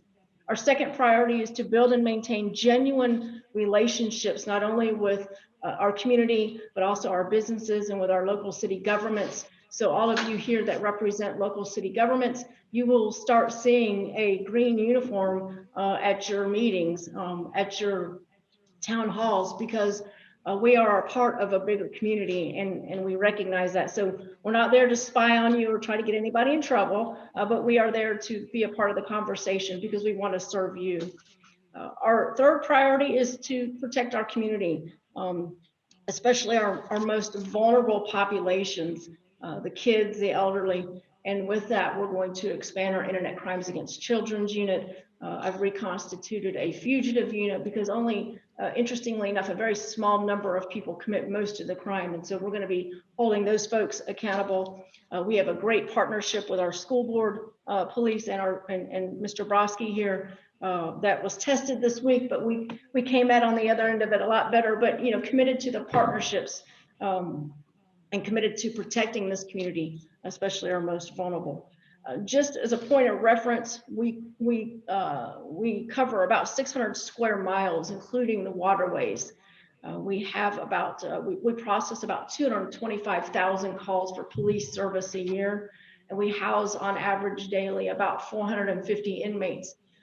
And that number is expected to grow. Both those numbers are expected to grow, even with COVID and a very strong diversion program that we encourage our deputies to issue notices to appear, to not bring people into the jail. We still are at or near capacity in our jail almost daily. We have 289 sworn deputies that serve you, 124 detention deputies that work in our detention facility and are out working with our work crews, which we restarted again recently, putting inmates out on the street to help supplement the work that's going on in the county. And we have 230 civilians in our agency. A lot of what I'm looking at is how can we civilianize some of our positions so that we can put the deputies on the street, and civilians tend to be cheaper anyway. Just as a point of reference, we have 1.64 deputies per 1,000 population. If you take the surrounding counties, Duval has 2.21, Alachua has 2.97, Putnam has 2.36, and Bradford 3.06 deputies per 1,000 population. So we are behind the 8 ball just a little bit, but we're going to move to improve that. One of the things that I'm most proud of, and it was alluded to earlier, is our real-time crime center. So this is not something that we go out and brag about a whole lot, but I wanted to bring the leadership of Clay in on it because I think there's a real opportunity for all of us to partner. We have over 170 cameras throughout the county. We've partnered with businesses, we've partnered with homeowners associations, the Department of Transportation. So we have this great camera system all over the county. We also have the license plate readers, both stationary and mobile license plate readers. So as we're building a new development, we could take a mobile license plate reader that also has a camera on it and put it at the entrance of the new construction, the new development under construction, and we can watch who's coming and going. So if we have a crime that's out there, or we want to check who's coming and going by license plate, we can do that. So again, a very inexpensive way to build a force multiplier. So if your community, if your business is interested in partnering with us on our real-time crime center, we would love to talk to you more about that. My vision is to have a real-time crime center that has 24/7 coverage, where we're watching the cameras. If an incident happens, we can immediately pull it up and see who's out there. If we have a medical crisis, We can pull up the system and see what the traffic pattern is so we can get fire rescue in there quicker, because ultimately seconds save lives. Again, I understand completely that we cannot provide public safety in a vacuum, and I think you're going to see that very clearly from the men and women that serve at the Clay County Sheriff's Office. I value partnerships, we value partnerships, and I look forward to working with all of you in the future. Thank you.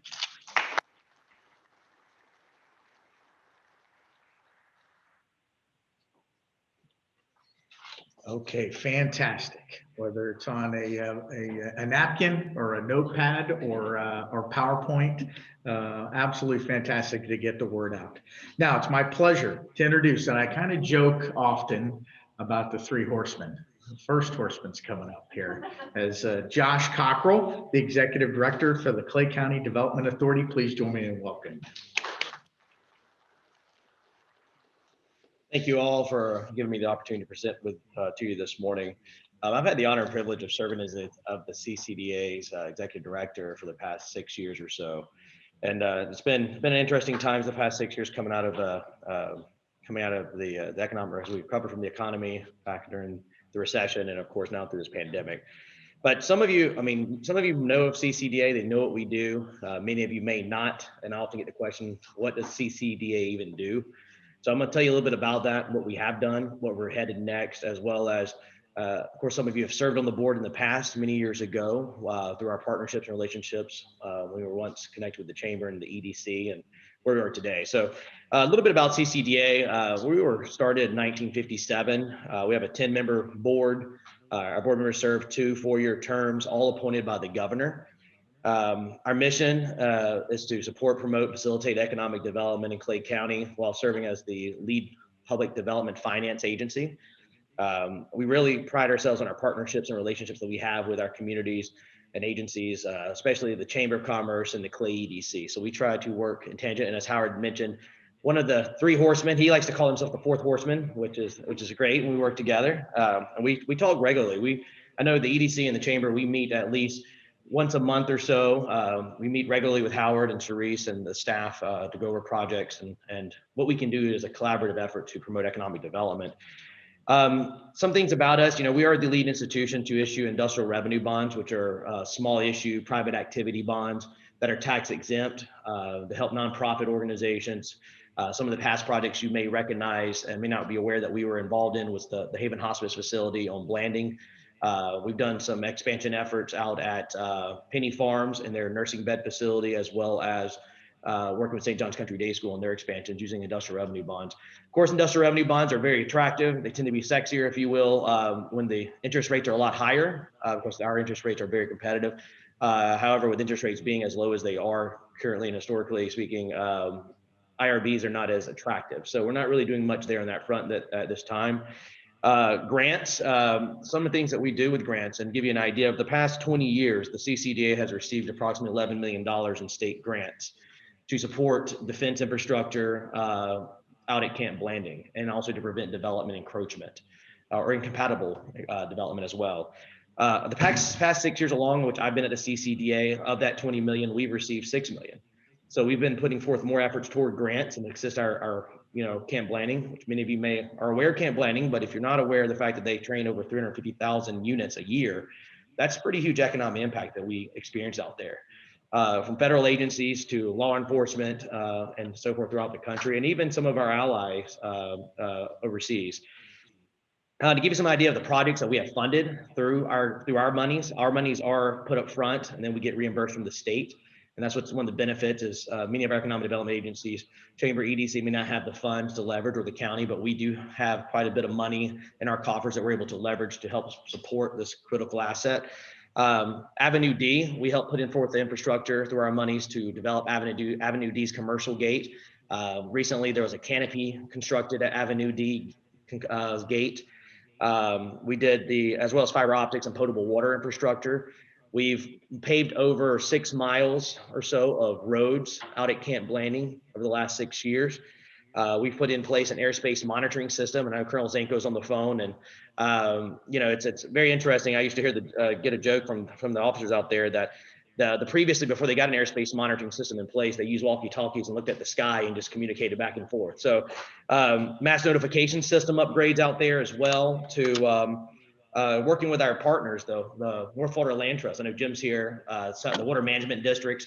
We have leveraged in our funds we've leveraged approximately $13 million of federal monies in the last 6 years to purchase approximately over 6,000 acres of land around Camp Blanding in the 3-mile ACUB, which is the area compatible use buffer, which Camp Blanding in their strategic plan and keeping and stabilizing the future of the base and preventing incompatible development, encroachment, and such forth. There's a 3-mile buffer around Blanding. So we've been working with private owners and purchasing those 6,000 acres and partnering with the land trust and the water management districts. So I'm proud to say that we have leveraged over 13 million in federal monies using our monies, as well as purchasing over 6,000 acres, and we continue to do so. We receive probably upwards of $800,000 to $1 million a year in state monies to continue providing this vital service. So that's a little bit of background of what we've done, what we have been doing. Again, we're usually the untold story, if you will. Don't get a lot of publicity, but a lot does go on with our agency, and we have an incredible board. I know Cherie serves on our board, and she's here with us today, but we have just a great organization. And looking ahead, we met yesterday, and we've been discussing the Orange Park Plaza project that I know intimately and worked on, and worked with Sarah in the town of Orange Park and Mayor Watt, to see him back there. We discussed the Orange Park Plaza project last night at our board meeting, and the board decided to move forward with assisting them by providing a letter stating that we're going to provide a $750,000 pre-construction loan to the developers for that project to get them to their construction loan. And then of course we'll get repaid at a construction loan, but that'll move that project forward and such. It's going to be an incredible project. You know, there's 10 acres in Orange Park, and creating a little bit of a town center there is going to be a great economic driver, mixed use development, the first that I've seen and aware of in this county. So we're really excited about that. And as well, JJ is going to be up toward the end, looks like, but I'm sure he'll mention it. We've been having discussions on one of the issues that we face in this county is high price land in areas where we're promoting industrial development, lack of site ready sites, which is a major issue, and lack of spec facilities. You know, JJ gets quite a number of prospects that come to the county and site selectors looking for sites, and they want them yesterday, but we don't have much to provide. It's the sad part. Our inventory is not great. So what we're looking at is the CCDA decided to take give the initial contribution. So I'm sure JJ or I will be hitting some of you up for money for this, but we decided to contribute $5,000 as of last night towards having a site readiness, a site selector advisory forum. JJ's probably going to touch on that a little bit more later to tell you about that. But this helped us with our site readiness program so that we can start identifying adequate sites, infrastructure, and work with all of you and our partners to promote industrial development and manufacturing. We're not going to be the next Cecil Field by any means, but we can provide the ancillary services and manufacturing that will promote Cecil, as well as I know Howard and I've had some great conversations and others about the space program at Cecil and what can we do to continue assisting Cecil space program. So that's a little bit about us in a nutshell. And I thank you again for hopefully the 5 minutes that I just ate up. Thank you.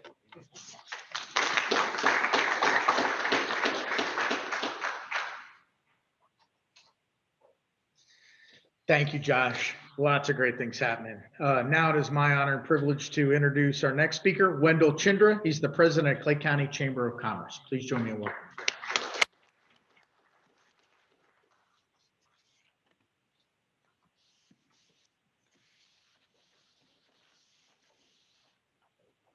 Thank you. Good morning, everybody. Good to be here. My coffee's kicking in, so hopefully it works pretty soon. It's good to be here with everybody. So I put up this slide, and this has been driving everything we've done at the chamber for as long as COVID's been happening. This is called the Consumer Sentiment Index. It's produced by the University of Florida, and it measures consumers' behavior, how they feel about going back in the marketplace. As you can see, it's not, it was, the biggest drop they've received was 15.2 points, and that happened in March of this year. The last time it's been that low is 2008. So this is not good. This is a bad indicator by any means. What happens is we started to tick back up as the market opened back up. But of course, COVID, and it may be the election, some of that, the biggest drop happened in November, 21.4 points. We're starting to see a lot of that translated to in the marketplace where businesses are struggling. Really bad, a lot of closures. I hope it gets better, but I can tell you right now, when it comes to the businesses that's out there, especially the one that's burned through their capital, they're starting to see a lot more bankruptcies and foreclosures happening. We think January is going to be really bad for bankruptcies. So they asked me to focus on a couple of things here, and well, I guess that slide didn't want to show up. So Howard asked me to get some feedback on the hospitals, on tourism, retail, and give a chamber update. So I spoke to the hospitals yesterday. They have come back to pre-COVID numbers. It's good news. They saw a big drop off during COVID. People didn't want to go into the hospitals. Not so good news is the acuity levels are up, which simply means people are delaying care and going back to the hospital. So by the time they go in, it's not preventative medicine anymore, it's emergency medicine.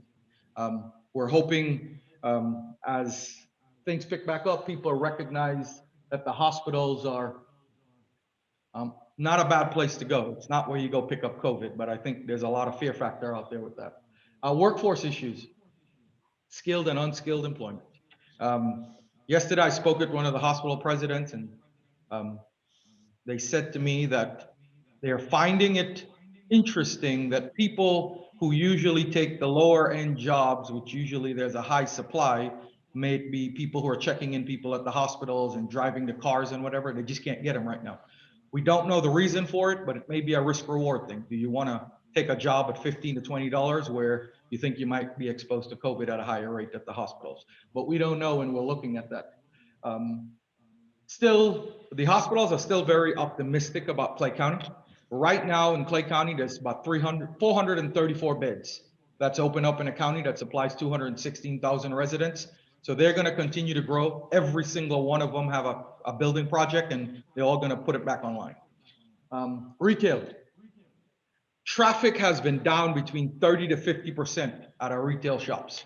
It's not good and hasn't been picking up. It's actually gotten worse after Thanksgiving.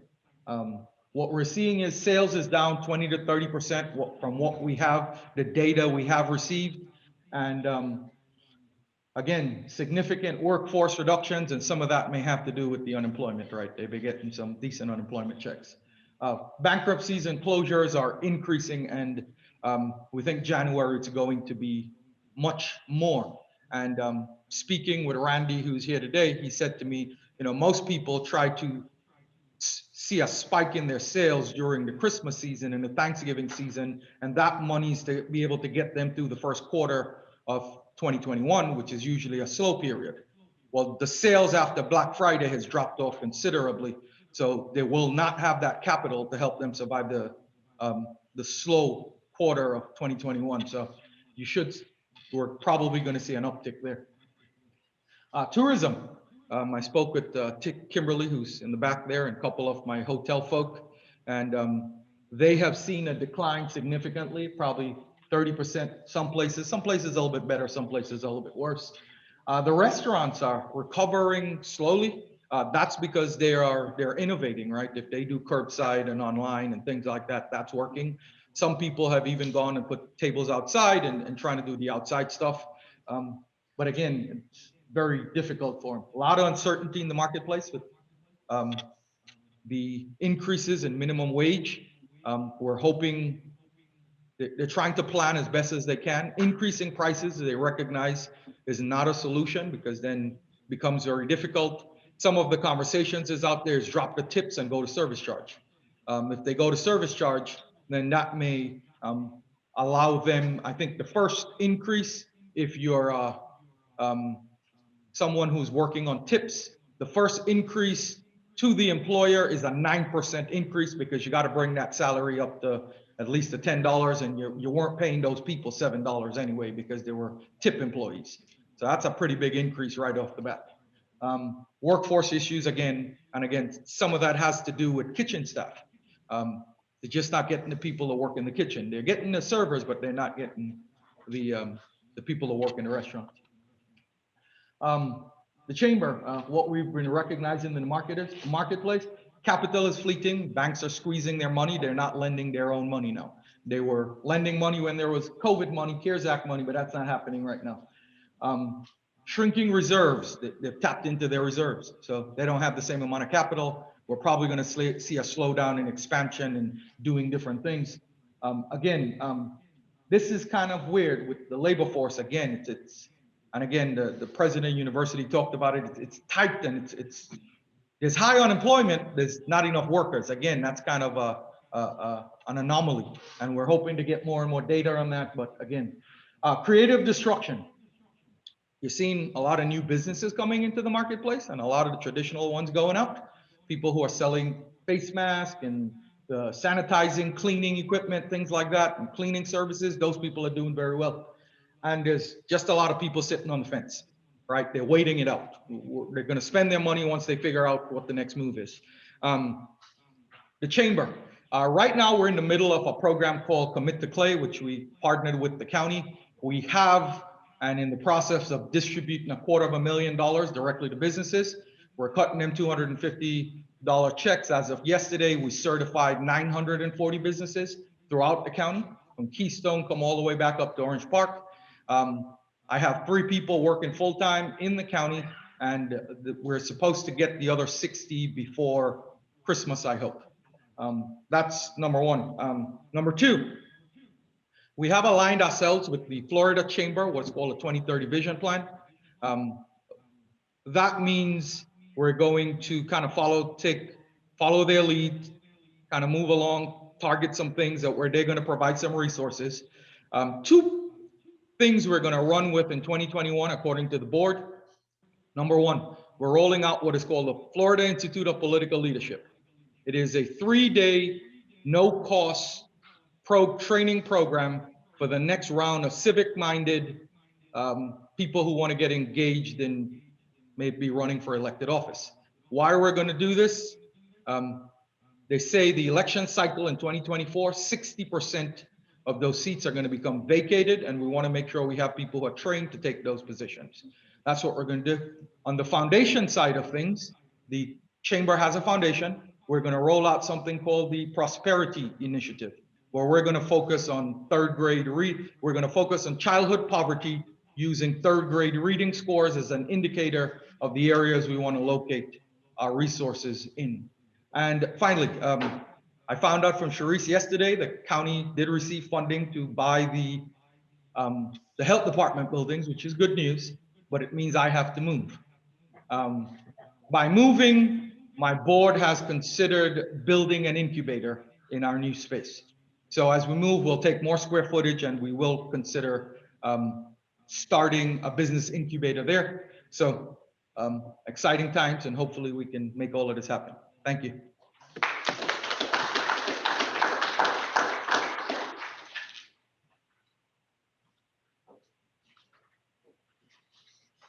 All right, Wendell, stealing some thunder from some of us, I think, here for the closing.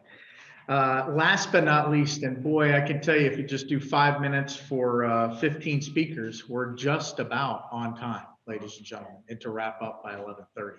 So I thank you all that have proceeded.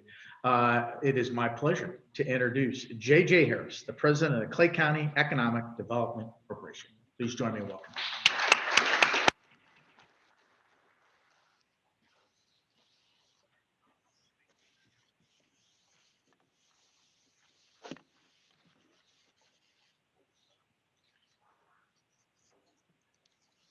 Thank you all for attending today. Thank you, Howard, for the idea, Sharice for developing the program, Kelly and Teresa for here following up, assisting, and Laura for the super job she did putting this together, getting everyone here and coordinating everyone's schedule. So with that, I'm looking at the leaders here, and as we go forward, planning for the next 5 years, 10 years, I think about we're 220,000 population now. In 10 years, we're projected to be at 330,000. So a 6th grader today in 10 years will have had the opportunity to go through our school system, get a 4-year degree through St. John's River State College and come here to our workforce.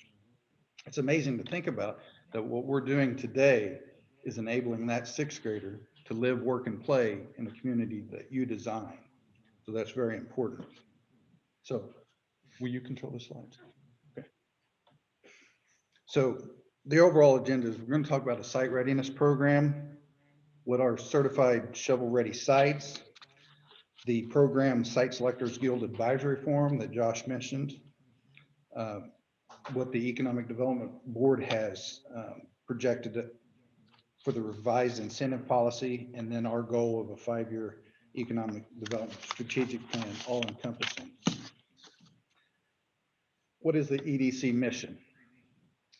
We seek to recruit new businesses to locate to Clay County and work to retain and help grow existing Clay County businesses, all in an effort to provide quality, high-wage employment opportunities, diversify the local economy, grow the non-residential tax base, and improve the overall business climate and quality of life in Clay County and its citizens and families.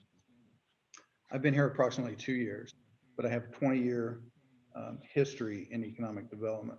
I have worked with enterprise zones, Main Street programs, been a president of a chamber, EDC combined, and then now the standalone IEDC or EDC. We participate in the International Economic Development Council programs regularly. This year, our board chose to pursue an accredited economic development AEDO organization program, which puts us at the 69, one of 69 of over 5,000 economic development corporations in the nation, to show that how we are committed to being a professional organization, leading and developing Clay County going forward. We can't do it without you. Each one of you, as I came to you over the last couple of years and said, I need help with funding. Each one of you, cities, towns, came together and supported us. Each utility stood up and said, okay, we believe in you. Thank you, Jeremy. Each one of my partners, Clay County, Wendell, Josh, have stood by me as I've pushed programs and asked for support. How do we work together? What can we envision going forward? Well, there's opportunities with, think about all the creativity that you saw at each of the cities and towns working together, the visioning, the programs, the Main Street programs that they're developing, redeveloping. The leadership our board took on the sales tax initiative for the schools, behind the scenes, tirelessly working, raising money, doing advertising and promoting that to ensure that we had the best quality schools. Why is that important? Because each aspect of what we do as economic development is overall to improve the quality of life. If it takes $1 to run government and we have one taxpayer, that burden is on that one taxpayer. As we diversify our economy, and you've heard me say this before, if we have 4 taxpayers, that $1 becomes a little bit easier to stomach. So as we go forward with 330,000 in population, 20,000 new homes, as we look to our industry partners, whether it's residential, commercial, industrial, it all comes together to make a livable, workable community. But as we plan for a new high school and we look at a junior college or our college, maybe the synergies can be there that we center them in the middle of a campus and that we put an employer so they can walk from the high school to the junior college for the advanced technical education. Well, they'll work right across the street as an internship. Maybe that's a program that will come to fruition someday. So with that, I want to say thank you to Joe Pickens for allowing us to use this facility and his continued support, and for David for the great educational institutions and the visions that they have for our schools. So our site readiness program, I'll go ahead with that. What's important about that is that in preparation, and several of us are working on a site program right now for a company project, that what we have in mind for a project may not be exactly what the project has.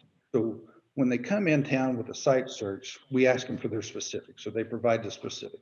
We need 530,000 gallons a day in water capacity. We need to have 130 kV electrical at this location, and we got to be serviced by gas. Oh, and by the way, we're going to have 75 trucks a day coming in and out. So we need a good transportation plan.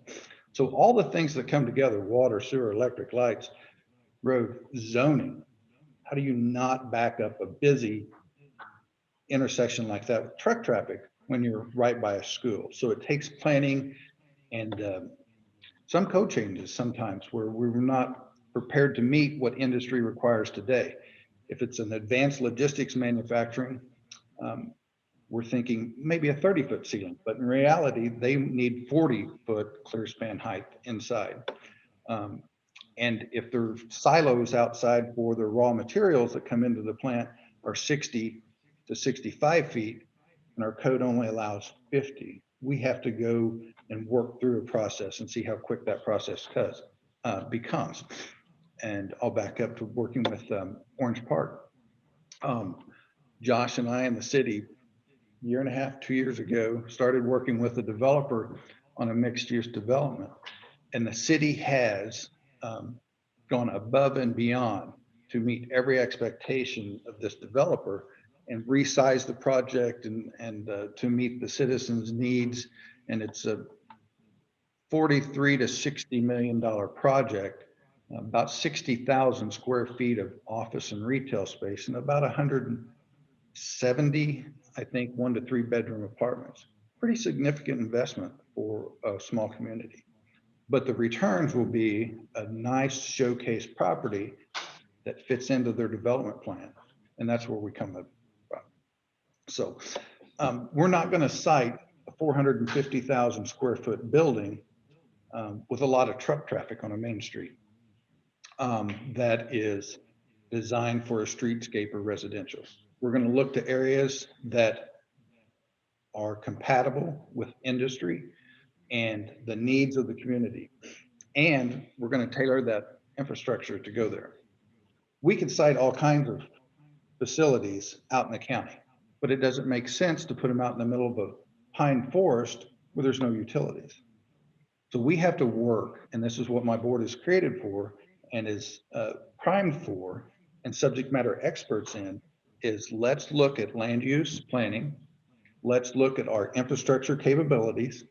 Let's try to maximize where those capacities are and put the right buildings in the right place and the right zoning at the right time. Can't do it before the transportation network's in. Can't do it before the water and sewer capacity's on. And it also, let's go to Keystone Heights. Let's think about, in order for a development to go forward at Keystone Heights, the water and sewer can't be there until you have an end user. You can have all the infrastructure in, but if nobody's flushing the toilet or running the water, the plant can't operate. So it's got to coincide, and it's multi-millions, tens of millions of dollars for a plant, a small plant. And as Jeremy said, it's only going to get more expensive. So I think Jeremy told me yesterday, 1 million gallon capacity is about $4 million to build. 2.5 currently. Okay. It's going to go up from there. Yep. So you can kind of see he has $100 million worth of project needs right now, just water and wastewater. That's not to include the $130 million our county is forward thinking on roads and projects. The utilities come in above that. Clay Electric, our good industry partner to the south, well, all over the county, really, the lights here. Very important that they're upgrading their lines and transmission capabilities to allow us to develop in open areas. And actually, $100 million project south of Green Cove Springs being built by FP&L is powered by Clay Electric to run their offices. So Clay Electric, a good partner. So on our site readiness program, what's going to be important is that we work with our landowners in preparation of that. This program increases the marketability and profitability for the landowner and saves time and money for the relocating company. Without shovel-ready sites, we are not even in the economic development arena, and that's where all the utilities are together. We come in with the geotechnical survey, hey, yes, you can build here, the wetlands delineation. There's a lot of things that go into that for market-ready site. We're going to work to identify the potential property owners best suited. We're going to establish fixed pricing, and that may mean that we as the EDC take control or enter into land agreements to control the price of land, work and market. We are now a 501c3 organization. We can be a grant writing entity, receive direct grants as we go forward, and then start on the preparation of shovel-ready sites and the marketing plan. So why are certified shovel-ready sites important? Well, the project we're working on now, Project Bell, came in and said, speed to market is most important. We're hypersensitive to timelines. In order to be in a community, we must be ensured that we can be open in 30 to 37 weeks. And this is a proposed 450,000 square foot facility, anywhere from $50 to $90 million, 125 jobs, $7.5 million payroll, but it comes with a lot of requirements. Tank height, building height, things that we have to work out, and our county and cities who are proposing sites are working diligently to administer code changes or ensure reliability of a process that can accommodate that for them. What else we'd like to see on the shovel-ready sites program is maybe take 5 sites across the county and have 5 sets of pre-approved construction drawings virtually, and then not actually go build a spec building, because we know everybody's has a different opinion of what they need. But if we take 5 standard prints that have been built somewhere, say an Amazon center, they kind of all build the same. A manufacturing facility, okay, if it's a 40,000 square foot building, maybe it looks like this. Maybe if it's an aircraft hangar, a typical size, and we know that Keystone Heights has 40 on a waiting list, we should probably be building airplane hangars down there in some capacity, or working with the developer to get that. So if we take these plans, get them pre-approved virtually, that when they come in and say, hey, we can do this, it's pre-approved, ready to go, maybe with a few slight tweaks, but it's pre-permitted. That's the most important, pre-permitted.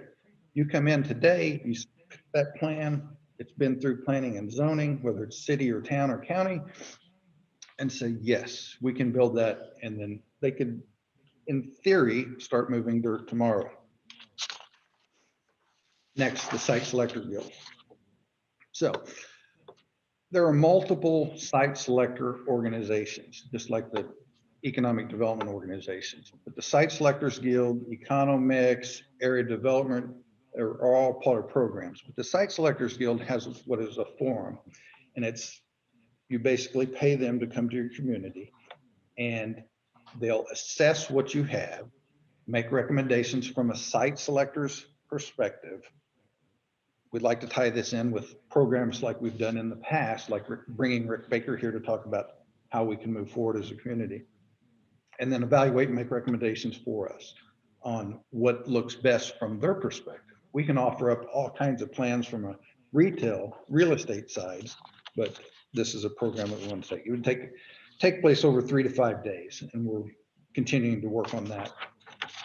So one of the major accomplishments we also did last year with the board was, in addition to our governance restructure, was our incentive policy for the county. We hired Crow, which is an international site select or incentive policy recommendation firm and a tax accounting firm that a lot of major corporations use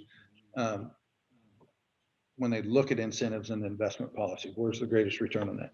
We brought them here. They evaluated our area, made interviews with many of you and multiple industries, and looked at our county economic incentive policy and made recommendations for changes. Those recommendations are being reviewed now by the county attorney and staff, and we hope to get those in front of the county commissioner at some point in the near future for adoption. Going forward, the Economic Development Corporation will be doing a 5-year economic development strategic plan, all encompassing.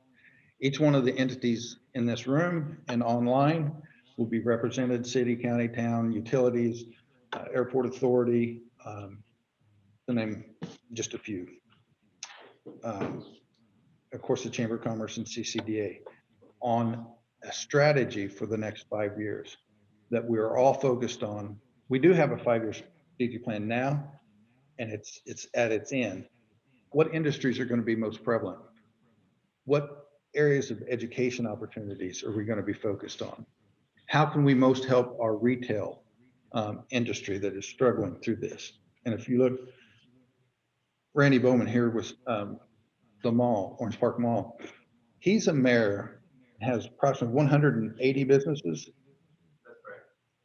that he's in charge of. He is the largest commercial taxpayer in the county, generates the most sales tax for the county out of his business. And I think Wendell said last night there was 18 national chains that are in bankruptcy that about there that are represented in that mall. But that's just a small portion of the overall retail sector that is affected by this COVID. We'll come out of this stronger, but in the meantime, just got to work through it. So we have an RFP out now. February, we plan to have engaged a consultant with local Florida ties, familiar with the local Florida legislature and economic incentives and all the development plans we have. And for them to have this resolved, a draft report back by May 31st. And then that'll be an opportunity for stakeholder input and engagement. And again, everyone will be representative. But just so you know, we do have our challenges in this economy, but we also have our strengths. Our construction industry is strong. The investments you're making in infrastructure are paying off and will pay dividends forward in the future. Just pulled the MLS multiple listing service numbers from the NEFAR, Northeast Florida Association of Realtors. And Orange Park, median sales increase in price, 12.9%. The November median sales price is $237,000. Middleburg up 13.6%. Median sales price $235,000. Keystone Heights up 15%. Median sale price $161,000. Green Cove Springs up 26.2%. And that median sales price is $259,900. With that, I thank you for your time. Thank you for your participation, and I look forward to working with you over the rest of the year. Thank you.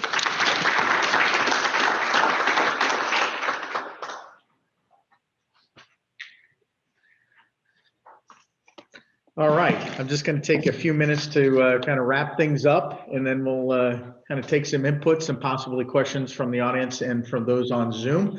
I'll start off that this year has definitely been crisis management. A main leader and definitely navigating us through this. John Ward is sitting in the back here and has done a wonderful job at the beginning, along with, Heather Huffman. Heather just texted me and emailed me here. There's concerns obviously about vaccination, and that, rest assured, both assisted living facilities and nursing homes will receive that through, it's a program called the Federal Pharmacy Partnership, and that's just basically CVS and Walgreens, and they'll be working with them. You know that it's a 5-phased approach, and those 1A and 1B phases are really for the first responders and those most vulnerable in our community, and it'll be phased throughout. Right now, we don't have a time for just the normal population for us when that's going to be distributed, but more to follow on that. As crisis management has happened and we've really focused, I remember kicking off things and talking to Van and having Rick Baker here and really focused on what we were going to do in 2020. Well, there's definitely been a long pause, at least 9 months, where we really were focused on our main mission, to provide for the safety and well-being of our citizens. Okay, that #1 mission came first and foremost as we've gone through this pandemic. We stopped reading books even at the staff level. right here. And I've got a new one I'm going to talk to you about, which I just introduced earlier in the week to the staff and what we're going to be reading. And I know Van would probably appreciate that too, because I know he likes reading these books and focusing on those things. The book that I'll talk to you about, it's about constraints. It's about bottlenecks.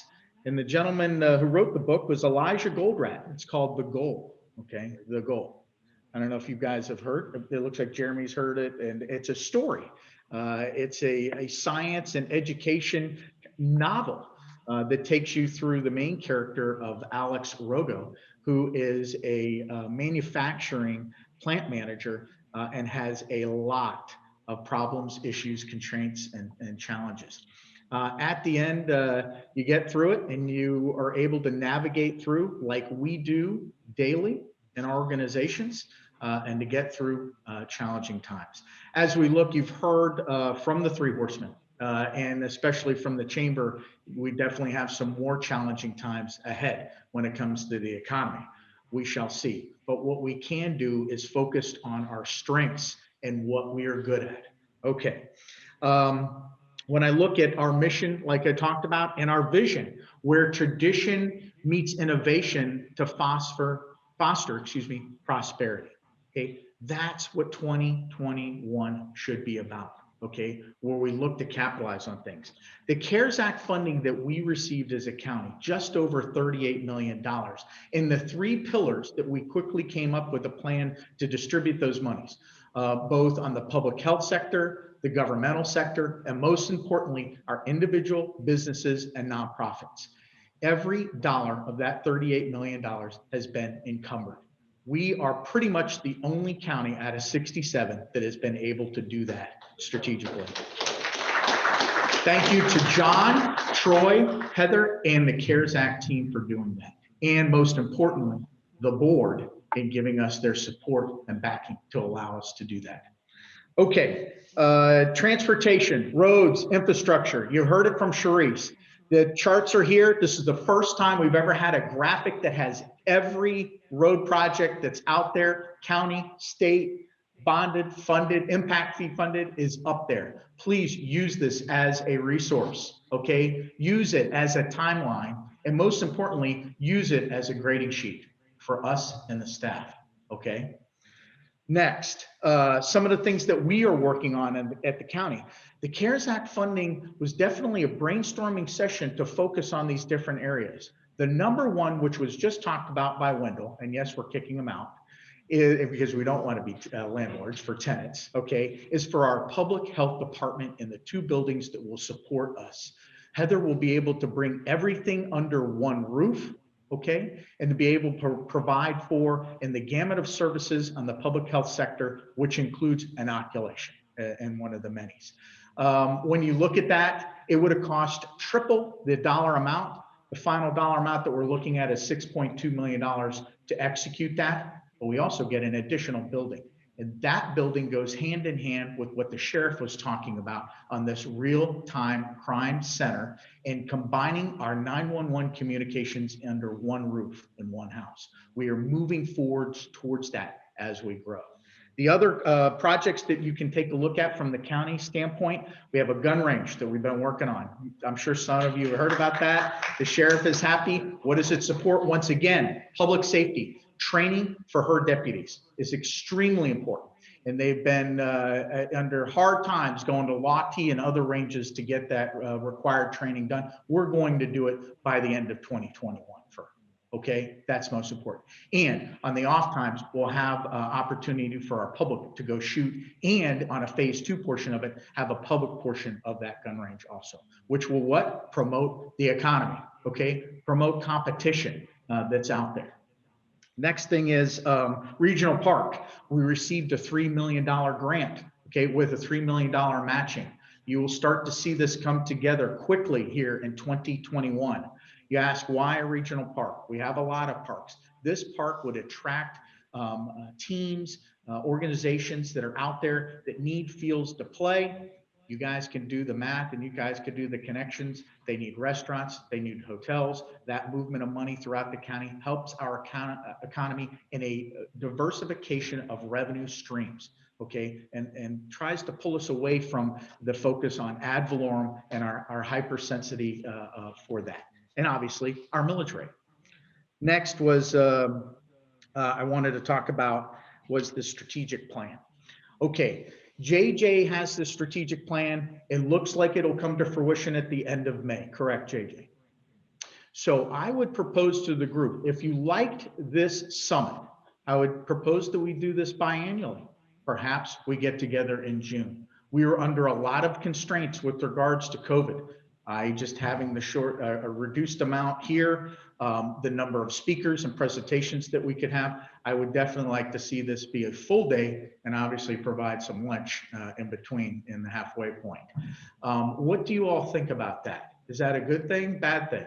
Tell me. May, you need to do it in May. June is when school ends, vacations start, everything Okay. bust out. We'll take a look at where they are. Maybe we can get a draft of the strategic plan. I really wanted it to come together nicely with the strategic plan, but we'll take a look at that. Thanks, Steve, for the input. And that's why we're here. I want to get input, feedback from you all. Okay. Couple last things to wrap things up, and then we'll take some questions. First and foremost, we kind of talked about this going from the ordinary to the extraordinary. You talk about these things in the branding per se. When I look at ours, small towns with big passions, right? I would challenge you all to think about that. Clay cares, and celebrate Clay. So why should we celebrate? Because Clay cares.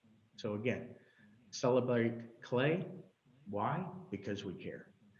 I would like you guys to think about that. Nothing, just something that I brought up. I'd like to get feedback from you all on that as you look at that and what we're focused on. Again, celebrate Clay. Why? Because we care.